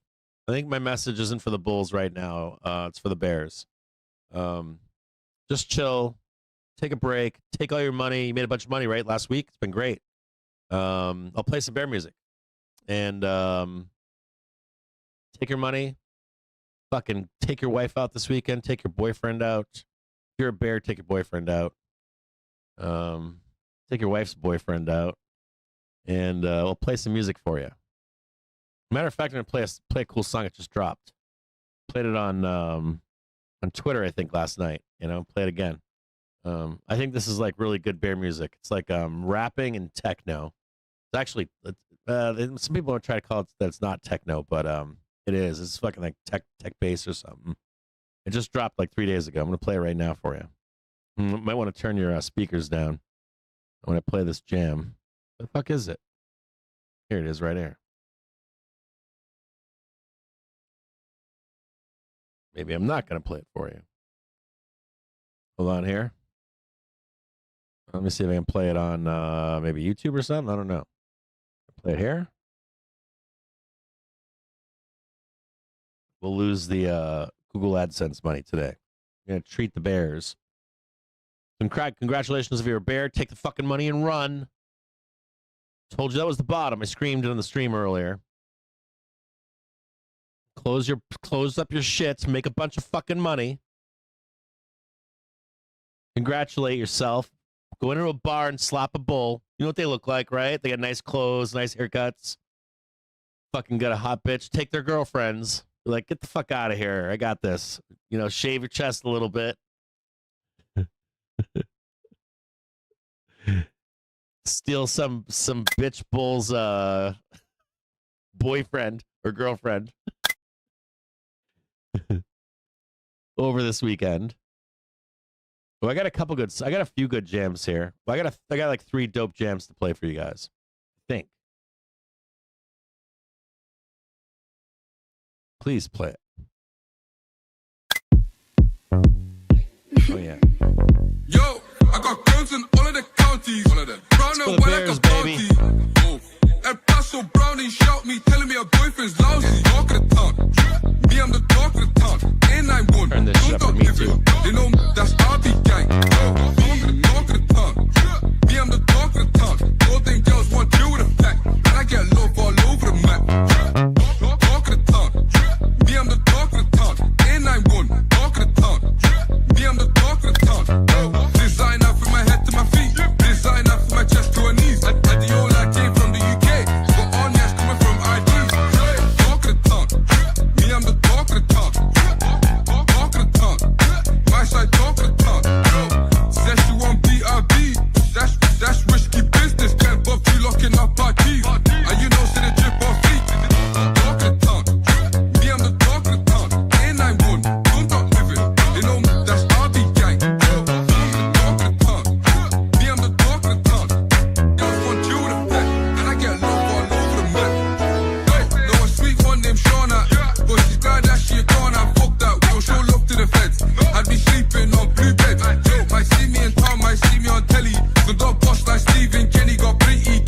Goddamn Bears. You actually won one. Means you get the good music. Hate giving the good music. See if we got anything else we can see if this works.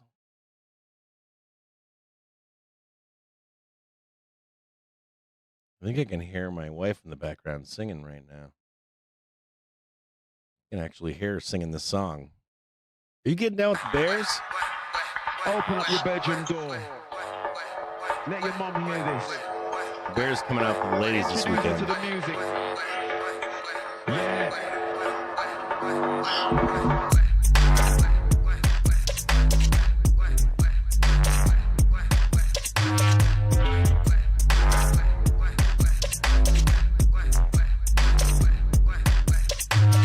Them way there, I wear my own garms. Man see me on road, I want arms. Tell them shut your mouth, there's no qualms. Tell them shut your mouth, there's no qualms. Tell them shut your mouth, you're not bad. No, you can't sun me, never ever lost in the cash, you're mad. Try to kiss me on my family tree. Alright, we could go dad for dad.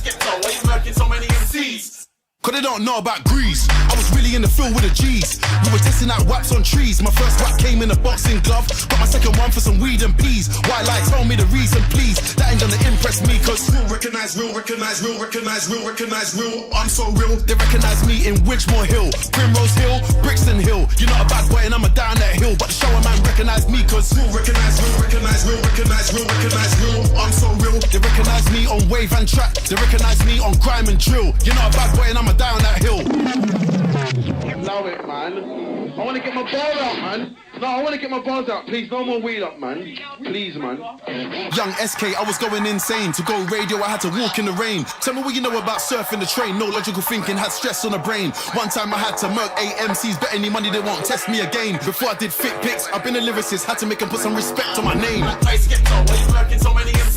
That was the word on the curb. I don't bend, so how can I get curved? Private jet, I was flying with your bird. Every other lyric you're talking about gunman. You ain't got straps, stop lying, you're a nerd. Said you was a bad boy, blood, say word. I went to your ends, that's not what I heard. Them way there, I wear my own garms. Man see me on road, I want arms. I still got a step on my ones, I'm so calm. You're talking like you know the drillers, you're not cons. Tell them shut your mouth, there's no qualms. Tell them shut your mouth, there's no qualms. Talking about crashing out, you're not swams. Real recognize, real them boy, do me no harm. The nurse that brought me will recognize me when I'm 40, like I'm so real. From Australia all the way to Brazil, I got fans saying I'm the ghost still. Don't come to my show if you're trying to be cool and chill. But your drink might spill, end up in a mosh pit, hands in your grill. Flow so sick you might need a NyQuil. Whoa, whoa, whoa. Beers.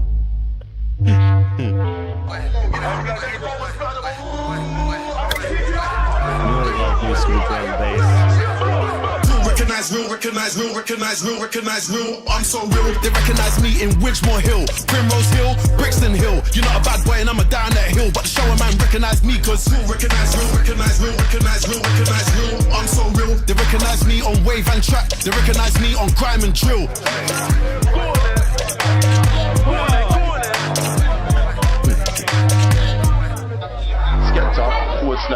Badminton, all day long, grime, don't get twisted. You see two decks in a mixer, but I see the bigger picture. Don't test me. Bulls, don't test me. You know that I'm here. I'm coming to get you between here and springtime. You're going down. All right, we're gonna chill it out a little bit to the next half an hour here. We're gonna wait and see what happens here. It's 3 p.m. Maybe have a little bit of consolidation here. We could roll into the close. We don't know yet.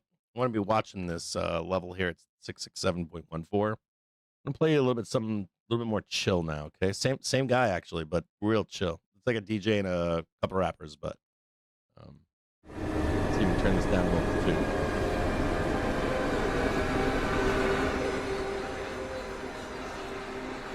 Oh no, we're not playing that one.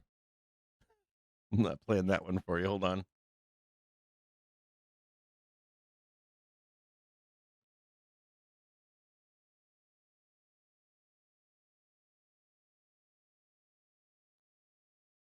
Yeah, right here, these two.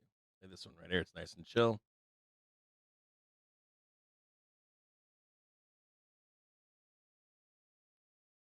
Nice little funky beat. This is when the Bears are like, I'm not angry anymore. I'm going to go out and find myself a bull's wife.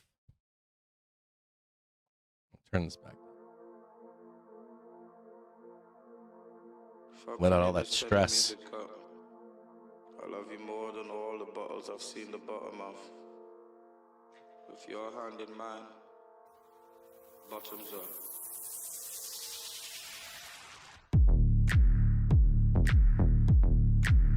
I lied. Fuck the neighbors, turn the music up. Turn the music up. I love you more than every single sheet of bridge that I've laid. Fuck the neighbors, turn the music up. I love you more than all the bottles I've seen the bottom of. With your hand in mine, bottoms up. Fuck the neighbors, turn the music up. Tell them they need to get used to us. Loving you feels so useless. Loving you feels so... Who else can we expect to be true to us? It's just me and you and I'm choosing us. They were never getting through to us. Through to us, through to us. Fuck the neighbors, turn the music up. Tell them they could loosen up. I wanna be the one thing you can love. Even though love is useless. Fuck the neighbors, turn the music up. Falling back and I spill the juice on us. We've been doing this forever, it ain't new to us. Seen so many moons like Jupiter. Fuck the neighbors, turn the music up. Tell them to get used to us. Tell them you've been through enough. Tell them that we never lived our youth enough. Tell them there ain't nothing I won't do for love. I won't do for love. I won't do for love. Tell them there ain't nothing I won't do for love. I won't do for love. I won't do for love. Tell them there ain't nothing I won't do for love.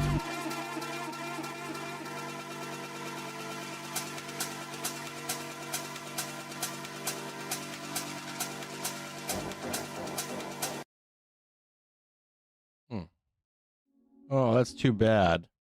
It's such a good track and it's so short. It's such a short track and it's so ill. Such a good track. This will be the last one right here and then we're out of here with this music. We're going to close it out nice and strong here together.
Oh yeah, I got that track.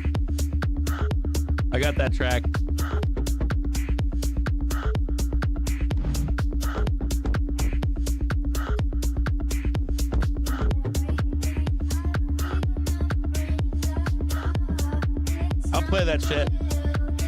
Play right now.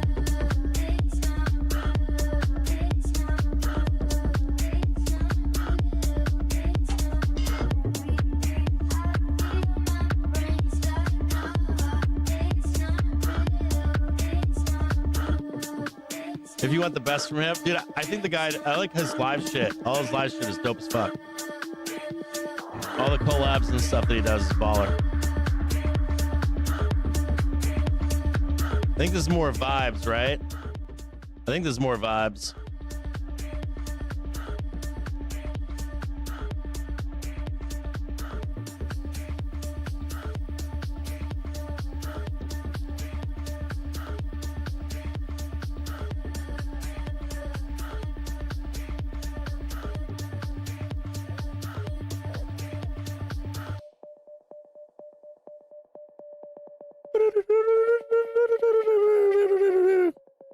Any guys dance out there? Nobody any dance out there? I love dancing. I'll break some shit off dancing. You ever want to meet up and dance sometime, let me know. I didn't do much dancing in New York. I did a little bit, but I was like, yeah, let's be cool here. Love dancing.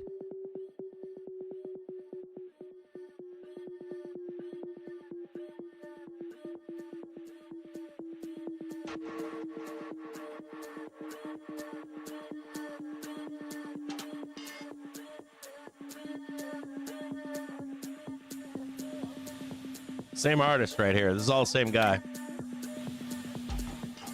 Wicka, wicka, wicka, wicka, wicka, wicka, wicka. Wick, wick, wick, wick, wick, wick. Woo. Wick, wick, wick, wick, wick. Two-stepping, baby.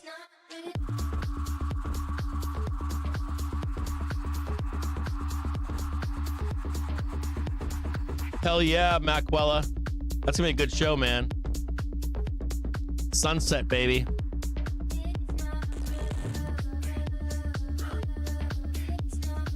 I've seen Dead Mouse a bunch, or Dead Mouse.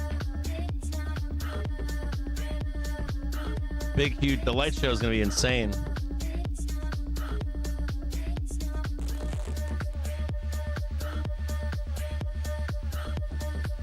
Have a good time, bro.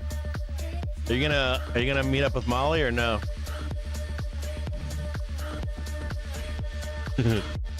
Should I fly out there? I'd think about flying out there. If I can catch a red eye, I'd go. I would totally fucking go. I'll look and see if there is a red eye. I'll check and see if it's something that's reasonably priced. If I can get one for like 100, 200 bucks, I'd go out there. Oh, nice. You gonna do your microdose? Everybody's doing that these days, man. Dude, everybody like, let me turn that off. Like I was talking to a bunch of people that are microdosing. They're microdosing K and shrooms. I don't do any drugs right now. Like, I haven't doing any drugs. Like, I don't smoke weed or anything. I don't do any hard drugs. I like mushrooms and Molly, but I haven't done them in a while. I can't. Like, can't recover. I would need like a week or two off to get my head straight. So I haven't done anything. I've been completely fucking sober. I did the other night. I did get a little high the other night on marijuana a couple nights ago.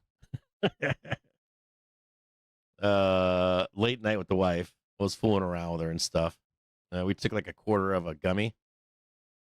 My daughter had her thing. She went to go. My other daughter comes home. We go out with them, do their thing, and then it was like late night, and I'm chasing her around and shit because my wife is awesome. She raised my baby. Like my daughters are amazing because of my wife, and she's an amazing person. And so I did fool around my wife and chase her around the house at like, I think I got off the internet at like 11 or something. I chased her around to like 1, 2 in the morning. Hell yeah. And she's still hot too. My wife's still hot all these years later, man. Or at least in my eyes, she is. I don't know. Still hot in my eyes. They're not here right now. I'm alone. She'd probably get pissed if she heard me say that, though. But she's awesome. Facts. Blonde, blue eyes, cute little booty.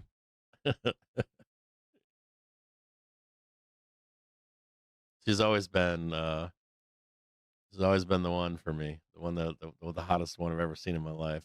I don't know why that is too. I've like dated like hot girls. Like when I was younger, I dated like hot girls and stuff. I don't know why. Something about her. Denise was always the hottest woman I've ever met in my entire life. Isn't that kind of weird, right? Hotter the girl, the crazier I thought they were. They were always crazier to me. Too crazy. I couldn't handle like the hot crazy girl. Couldn't do it. Watch out for this 5-minute trigger coming down in the half an hour. We got a big cross coming up. Let me turn this down a little bit. I don't know what it was about. Maybe it was maybe it was because we were both friends and didn't have any expectations or something. Neither of us wanted a serious relationship. I think it's other things. I know that you can be like from different. Like I know that you can be successful, of course, with like different socioeconomic backgrounds. I'm not saying that you can't. I think I had it easy meeting her. We both had such similar backgrounds. We had so much in common from our youth. It was glaring. And so like almost anything we did or almost anything that we did, let me just check something here. I'm going to try to buy this too, but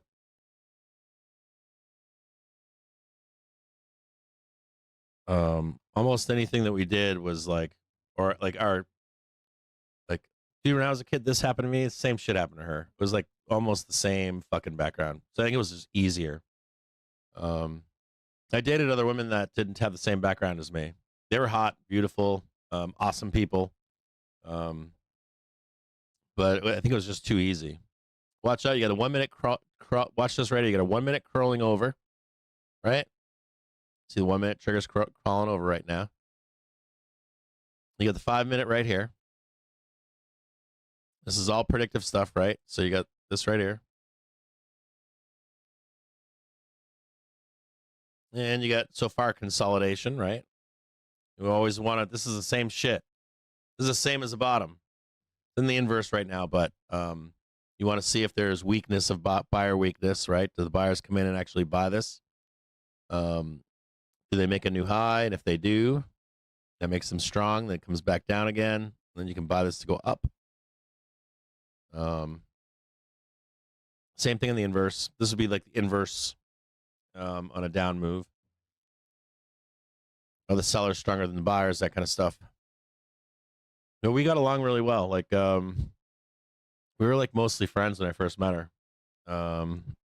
We were both like trying to do things with our lives and career and wanting to see the world and that kind of stuff. And I think that's part of where we got our lasting relationship. I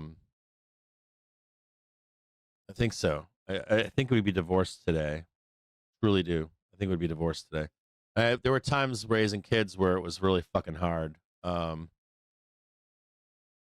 Hard, dangerous, you know, whammy here, big whammy there, that kind of stuff. Everybody goes through that, I think, raising kids.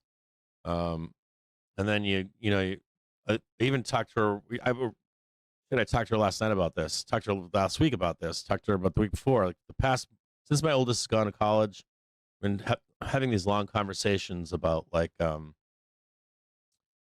change, and not getting a divorce. Truth, like you go through these like phases in life, like where you fall in love, you decide you want to have children to bring into the world and stuff. If you do, some people don't. You can't always stay. Couldn't always then either. It wasn't cheap then when I was raising kids. It wasn't that cheap either. And my youngest is still expensive, and my oldest is. They're ridiculous fucking expensive. But there's like phases. Like my children think that her and I are together for them. That's not true. We didn't get together because we wanted to have kids. They were a product of my love and her love for I. And we switched into the phase of parenting. And when you're like, if you have young kids or something, if you're watching the show, you have like young children, 3, 4, 5, 6, 7, 8, 9, 1 through 9 in that vicinity. Then you like transition 9 to 12 and stuff. And then you transition again when they become older teenagers. But, we even went through the motions of like, just get me the fuck out of here. I'm going to divorce her, or I'm going to divorce him. First chance I get him out of here, I'm here for the kids only, right? Where the kids get that. That's real. That shit happens. Like, there are times where it's not fucking easy raising kids or being a unit. And a lot of there are all these signposts, right? Inflection points where too much damage is done, or too much hate, or too much falling apart from each other, or different just things that you like in life. I like this, you like that now, and we've gone our separate ways. And now that everybody's older, you're stuck with each other, and you're like, well, I've been doing this for the past 15 years, and you've been doing that. And could be for other reasons too. Not doesn't even be bad reasons. Could just be even, hey, we're happy through the entire thing, but I was doing my thing, she was doing her thing, or he and she, or whatever. We talk about that right now. Like, how do we remake our lives again with one child, and she's older, and where do we go from here, and that kind of stuff. What is our life going to be like? Do you want to be together anymore, or not be together anymore? Do you want to like start doing these things or those things we never did since we were young? Matter of fact, I had a conversation with her last night, and we spent a lot of our adult lives, her and I, not with kids, and we were able to do a lot of the things that most adults didn't do. Like, most adults go to high school, college, work, raise kids immediately, and they wake up at like 30 or 40, and they're like, hey, I never was able to do these cool things. Her and I did all those cool things. And last night we were talking about it, and hobbies and stuff, and like, what can I physically do? Because I can't do what I used to physically do. I've beaten my body up doing all the cool shit. But we were talking about it last night because I was like, well, I'm not depressed. I'm like, I just done a lot of shit. I'm like, I got to find something new to take up my fall and winter that I haven't done. And she felt the same way. She was like, me too. Matter of fact, she's always been like a crocheter and stuff, sewer, that kind of thing. And she's like, I have no interest in it. She's like, I want to get rid of all my stuff. She's like, I'm not depressed either. I'm like, no, I just want to, I was like, exactly. I just want to find something new that we have never done before. So like, we're trying to come up with ideas last night. We're talking about new hobbies, new things to experience together as a couple, and in this like new phase, We've done all the other things. Like, we've hiked, biked, skied. We've fucking done everything. Volunteer this, volunteer that, clean up this, hike on that, dance lessons, going dancing. I still love dancing and skiing. Those are two that are still important to me. Surfing's still important to me. Hiking and camping is still important to me. Backpacking is, but not like it once was. I like credit card camping now. I like getting on a bike and like riding to a town and hanging out in an Airbnb or something. And I don't want to be fucking riding up hills like this. Ohio, baby. I love Ohio. I love biking in Ohio. Cool little towns, nice little rivers you can swim in, and cool little festivals and stuff. I don't want to go grinding over mountains anymore. You know what I mean? But like, what do you want to do when you get older? Coming to that middle age. I'm coming into middle age or something. Like, I'm now in middle age. I got to find out what I want to do. And I want to explore in my middle age. And I don't know what that is. I don't want to get old. I know that. No want to do that.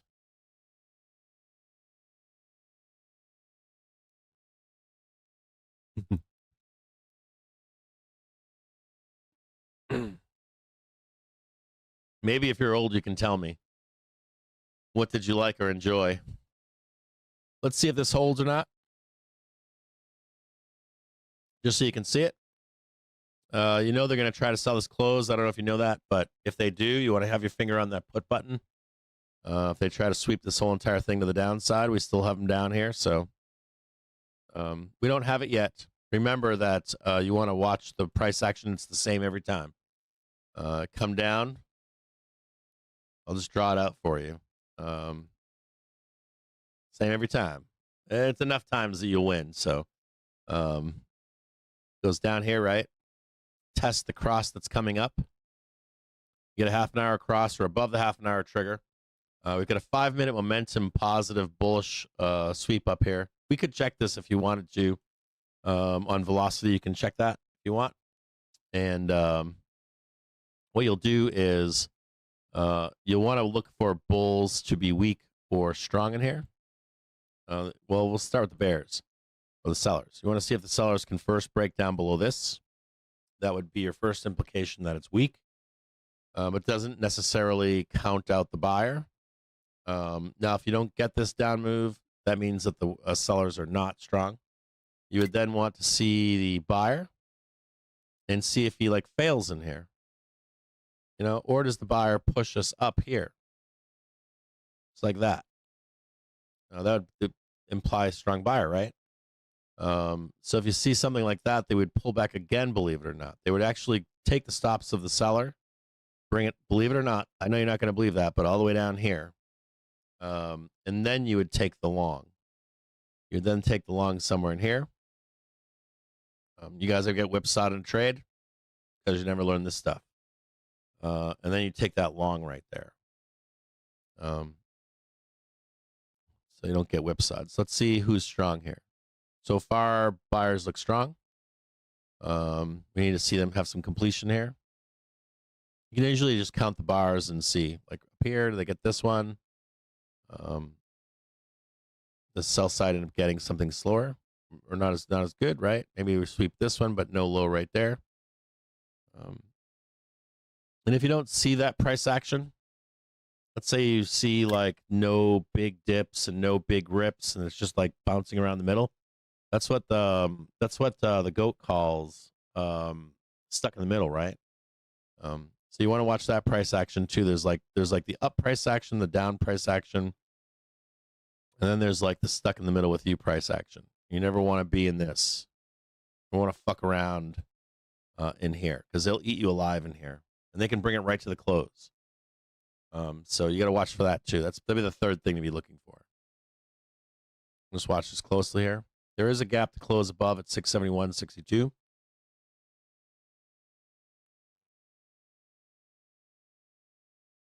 You struggle with aging? I was struggling with it. The past couple of years. I'm resolving a lot of that stuff right now. Started struggling the past few years on age. Honestly. Ooh, pack rafting. I like pack rafting.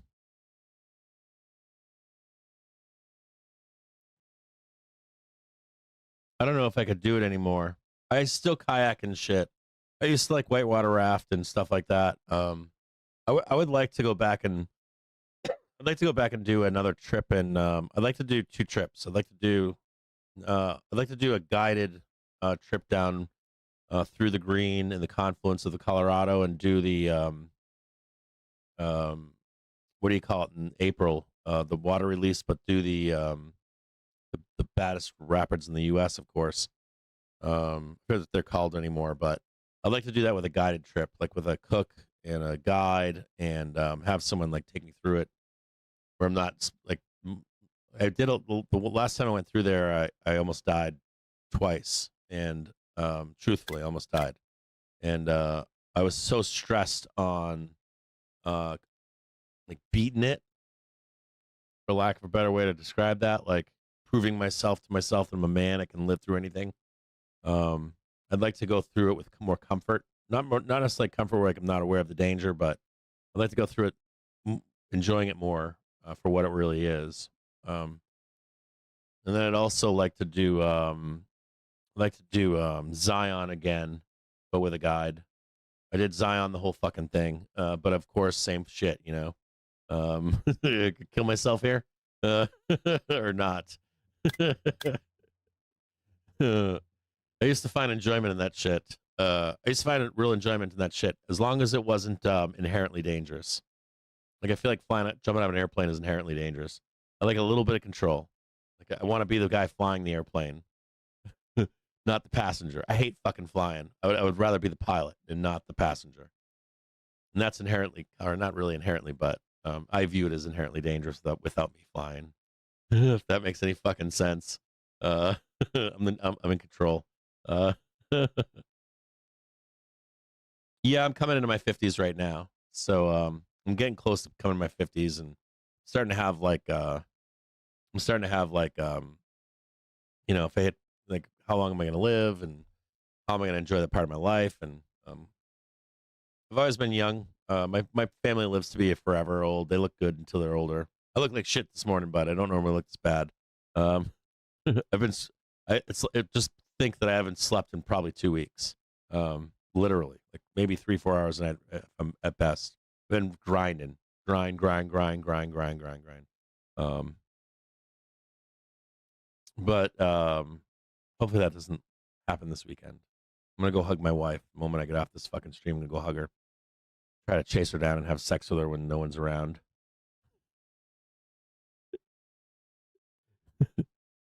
I was like that in the army too. I was like that in the army. Fucking lead the way, motherfucker. Tip of the spear. Period. I don't give a fuck who I'm with and where I'm at. There's no falling back. There's no holding. Charge that fucking hill with those bullets raining down. Those motherfuckers ain't ready for you. They never are. They never think you're actually coming.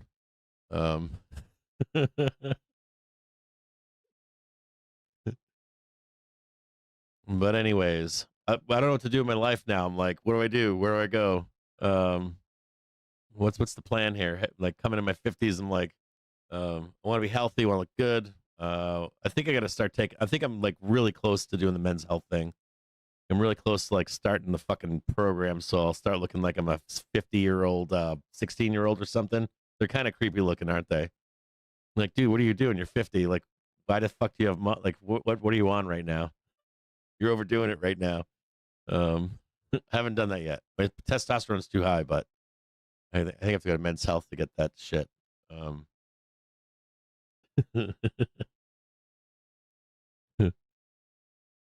I've talked to Joe about that, about buying a plane and learning to fly. I still think it's inherently dangerous. This is actually a good point. I don't want to be a pilot.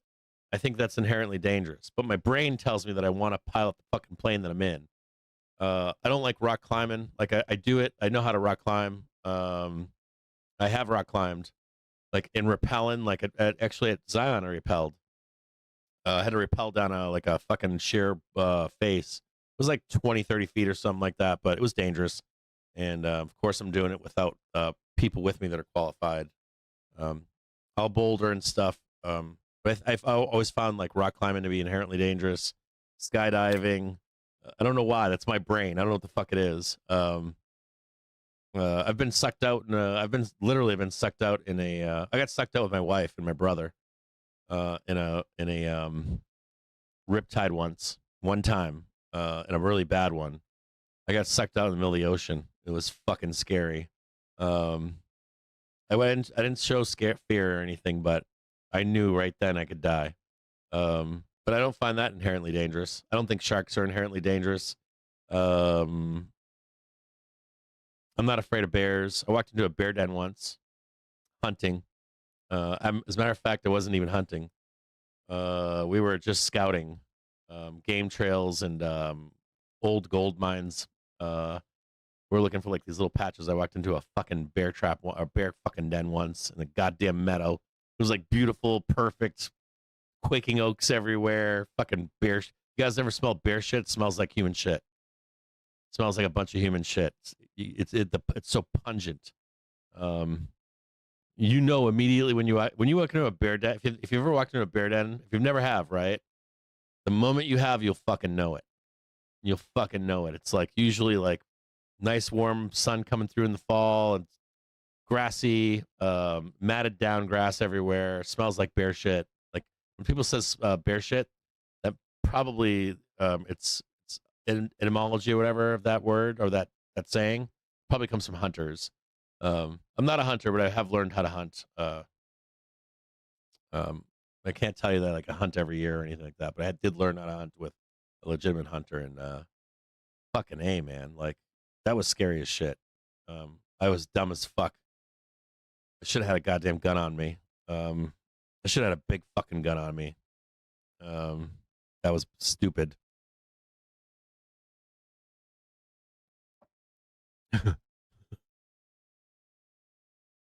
What else? What else do I think is like out of my control that I would never do? I got to think about that.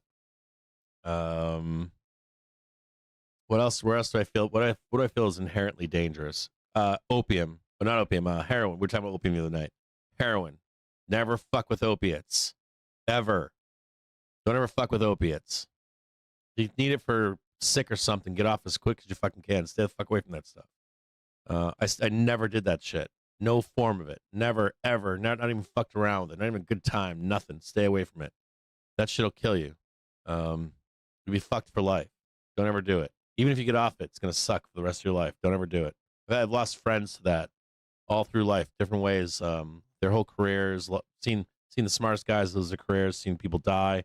Don't ever fuck with opiates. Ever. Opiates. Don't ever fuck with them. What else I think is inherently dangerous? I think gambling's inherently dangerous. I've never been a I know this is gambling, but I've never gone to casinos. I don't like casinos. I don't like poker. I don't like blackjack. I mean, I understand the concepts deeply, and I have played them, but I've never gotten into those things. Sports gambling, stay away from that shit. You can do it like if you have self control. Like I'll gamble like for fun, like an office pool or something. But none of my friends that have been gamblers I've seen them do well. I've never seen them ever have a good life. No way, shape, or form. What else is another one that I think is inherently dangerous? Motorcycles, inherently dangerous. Fun as fuck, inherently dangerous. Eventually, the law of average is going to catch your ass. In my view, statistically, you do it long enough, you're eventually going to have a bad time. Drinking and driving. Don't do it. Do not do drinking and driving. There's another one, especially today. You got goddamn Lyft is like $10. Feel like a rock star and don't drink and drive. I'm not even talking about killing other people. And that argument does not work for people. It's stupid, especially today, dudes. Like, there's no fucking reason to ever again be caught drinking and driving. And I'm not even going to get into like hurting other people and taking their lives away. Just yourself. Like, you've got no fucking excuse anymore. Like, zero. I grew up with like no seatbelt, smoking with the window up, and the fucking dad drinking and driving and shit. Like that was like the norm. Kids in the back of the truck of the fucking station wagon. Like 8 kids going to the drive-in movie theater. Fucking parents are drinking. None of that. There's no reason today to do that stuff. Smoking, I don't look at it the same way that I used to. But I know that there are nicotine products that'll save your life. So if you got that addiction, you'll make it. There are ways for you to make that. I don't know if there's anything else. The rest of it, I think you can die of anything. Helicopters are bad. I've been in a chopper. Those are bad. Helicopters are bad. Or at least Army ones are. Army ones suck.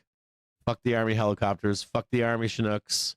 Fuck all those fucking pilots, too. They can all blow me, too. Fucking crazy-ass motherfuckers. I was in a Chinook once. And they slammed us into a river. And intentionally to fuck with us. And then like 2 days later, a Chinook crashed into a bridge in like Seoul. I was like, what the fuck? Like, oh, you're a Black Hawk guy? Oh, God. Fuck you guys. Don't ever trust like ex-military pilots. Like they take jobs in the airlines and shit and drive a big old bus. But don't ever trust those guys. Those guys are fucking crazy. Fucking military pilots are fucking crazy. And they're lunatics. And they'll try to make you throw up and they think it's funny. Don't ever fuck with those guys. That's why I got my fear of I got my fucking fear of flying, man. Like fucking military. Fucking goated. Fucking seat of your pants, man. Fucking A. Fucking first air cav, baby. Fucking.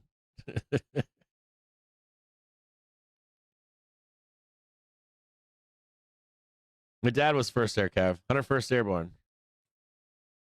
My dad was first Air Cav, 101st Airborne, Vietnam. He started out as airborne, and then he went Air Assault, one of the first classes. Two tours Vietnam. He's got a Purple Heart, got blown up, and he's got a Hey, Booker.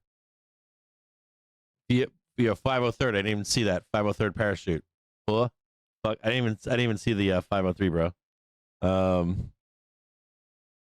If you ever want, I'll DM you sometime. My dad is I don't tell people that. I don't think I've ever said that on stream. My dad's, I don't know, not kind of famous, but my father was in Vietnam, and he was 101st Airborne, first Air Cav. Then he was in Maxog or something like that. It was called. He did 2 tours. His second tour, he was like Special Forces. He worked with these people. I don't know the names. Montyards or something. Montyards. They're like mountain people. They don't give a fuck about the north or the south. And he would like teach them how to clean their water and guerrilla warfare and stuff like that. And he got blown up. He also was overrun once. He got overrun once, and his position was overrun, and he lived through that. But he got fucked up. He got a Bronze Star with a V Vice for Valor. He's been recognized. I'm not going to say it on stream, but he's done a couple of things in his life where he's been known for who he is and what he did his military service. He's a bad motherfucker. He's a dangerous man. Bad man. I was scared shitless of that man. Like, I was never afraid of anybody who wasn't a kid, ever. That was a bad motherfucker. True story. My dad.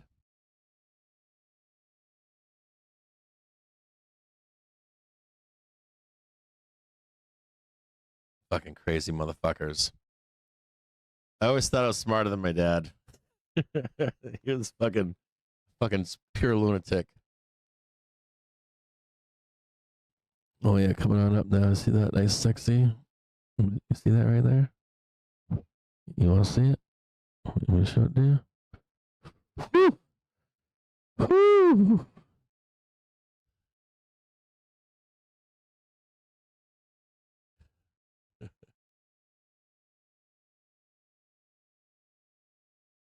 You get that big ring ball up there. You can push it up there. Flick it. There you go. Rub it around a little bit. You gotta spit on it. Tuck dirty in your ear. Just coax you up there.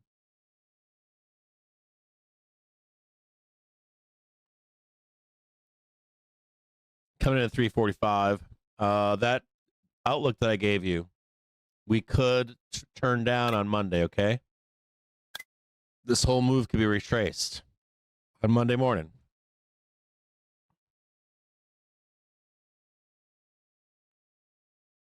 My dad was my dad was so crazy. I could tell you guys stories. My dad paid for all that too.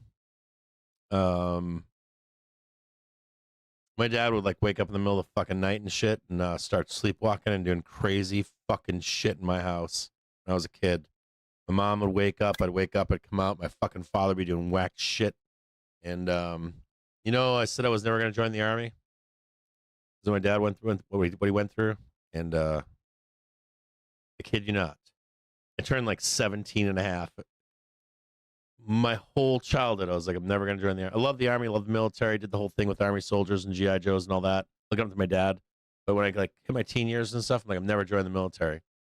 I shit you not. Like I was like 17 and a half. Like one day I was like, it was like a fucking button. It was like, if you don't join the army, you'll never be a man. And it was all because of my fucking father. All of it. It was like weird fucking voice in my head. I don't care if you don't want to join. I don't care how you feel. I don't care if you're scared. I don't care about anything. Join. And I like went down and joined. Didn't even tell him. Went down there, did it, came home, told me what I was doing. But he went through fucking hell. He still pays for it today. He's all fucked up even today. And his mental health was brutal. What he went through. Anyone that tells you, or not tells you, you ever like hear somebody's a hero or some shit like that? He did a couple heroic things, and it ain't like that. Like the damage that comes from that behind them afterwards is fucking crazy. You don't see that publicly normally. All that shit is like, it's all like compartmentalized within families and stuff. I wouldn't wish anyone ever becoming a hero in life. You never want to become a hero. If you ever live through being a hero, you never want to wish to be a hero. I don't know how to word that, but don't ever wish upon, like, if you're like, oh, that guy went and did this and did that or whatever, that gal or whatever. You never fucking want that experience, ever. Not that you wouldn't, not that you're not cool or not a man or woman or whatever, but you never want that actual experience. That actual experience leaves behind a wake of destruction for that person to go through and deal with or whatever in life. I wouldn't wish that upon any person. That's a hard fucking burden, man, to carry. Oof.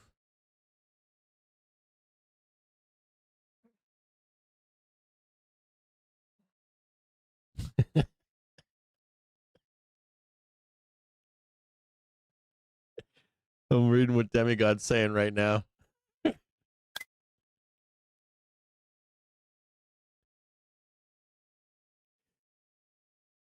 Well, they were claiming yesterday. I said this morning briefly, but I didn't know if you guys got it. But like this morning or yesterday, I was reading about the crashes and stuff and like limit downs and all that shit, right? Market crash is imminent. And then I watched one fucking guy last night, a pro. I got a white paper last night. And I got the white paper. I'm reading it late last night. And this fucking guy who knows better, these fucking guys know better. He goes, the correction is almost complete. And I was like, you motherfucker. I'm like, you're fucking, I was like, you bastard. It's like, you know, this is not a correction. I was like, you son of a bitch. I was like, I bet 2 weeks ago you were telling people we were going to correct and thesis being big downs. And then he's like, the correction is almost complete. I'm like, you bastard. I'm like, you know that this is not a correction. I was like, you fucking know this is a goddamn pullback. You're not saying it. This to me is a pullback. This is not a, this is a standard in a normal bull market. I know this is a weird bull market. I got an MOC imbalance for you guys. No market on close imbalance from us today. For any elite users, just keep in mind that the widget for the market on close is not showing accurate numbers tonight. Oh, I'm not going to show it to you guys. So there is an MOC imbalance, but the widget's not working, so I'm not going to show it to you. Refresh my website. Okay. This might be working here. Looks like my it's working now. I got a new MOC imbalance here. I'm not gonna post this one for you because I can't trust it. Yes, I'm an elite user. Super elite in my own mind. I'm not elite in real world though.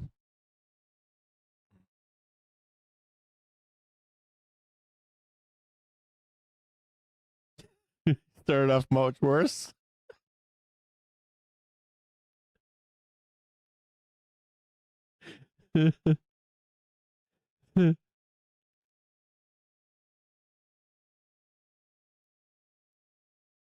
That's too fucking funny.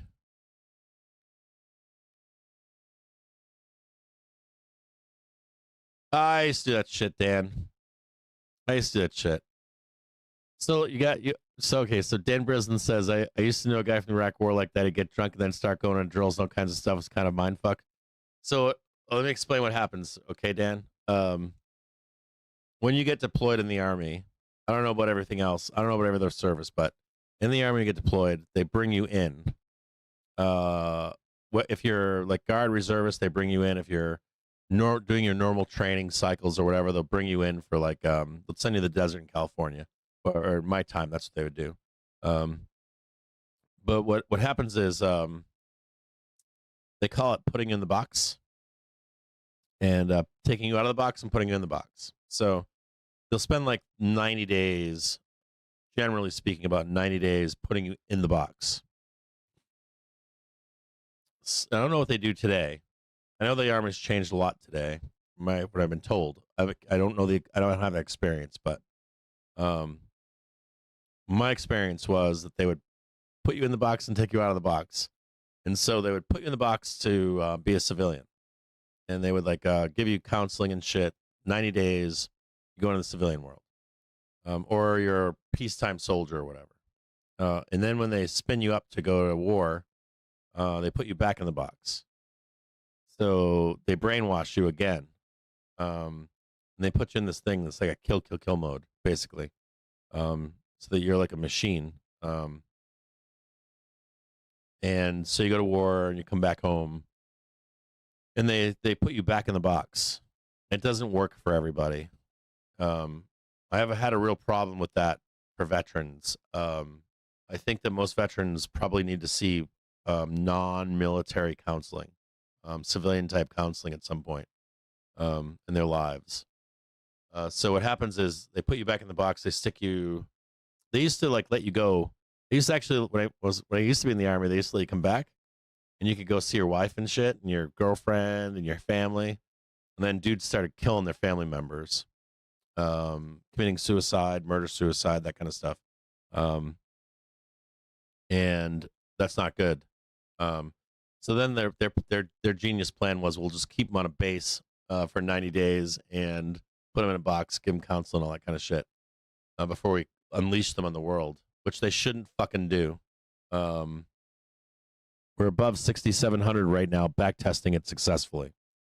Now they shouldn't do that for soldiers. I don't know what area of the service, but or what they do or that kind of stuff. But in the Army, what happens is you come back into civilian life, and they put you back in the box, and it comes out. And like veterans will fucking do this to you. They'll do that shit to you intentionally.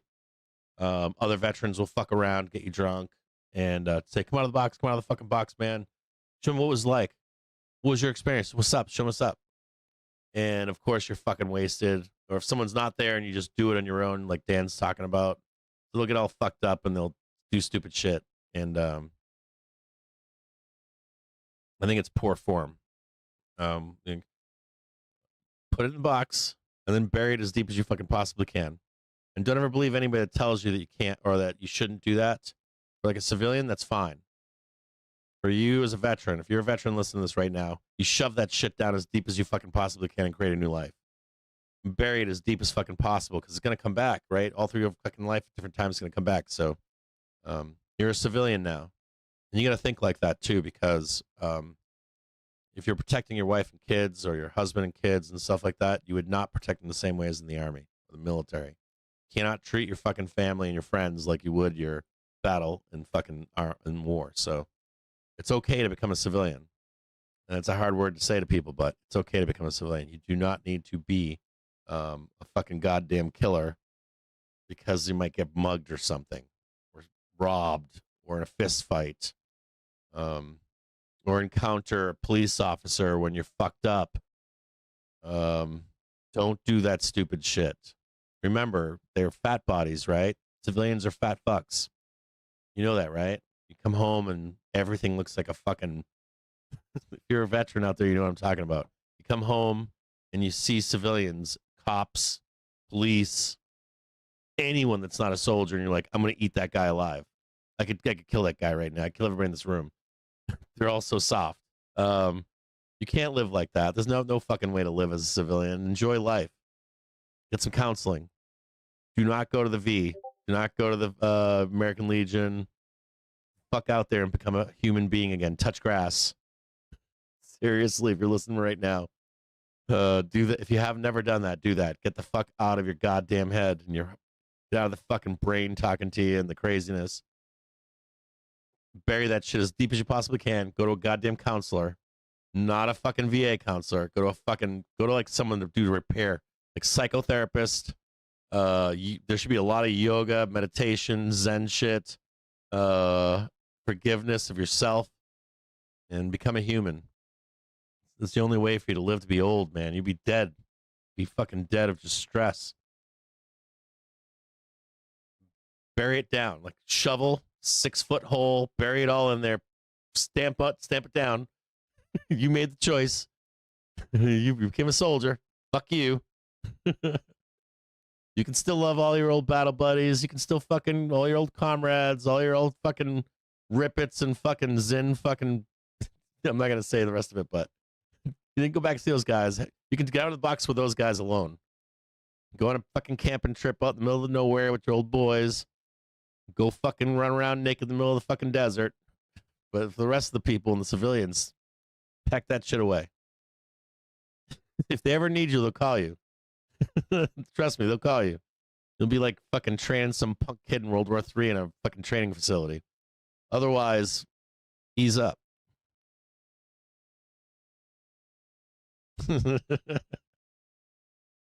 Trading 670.67 right now to go up.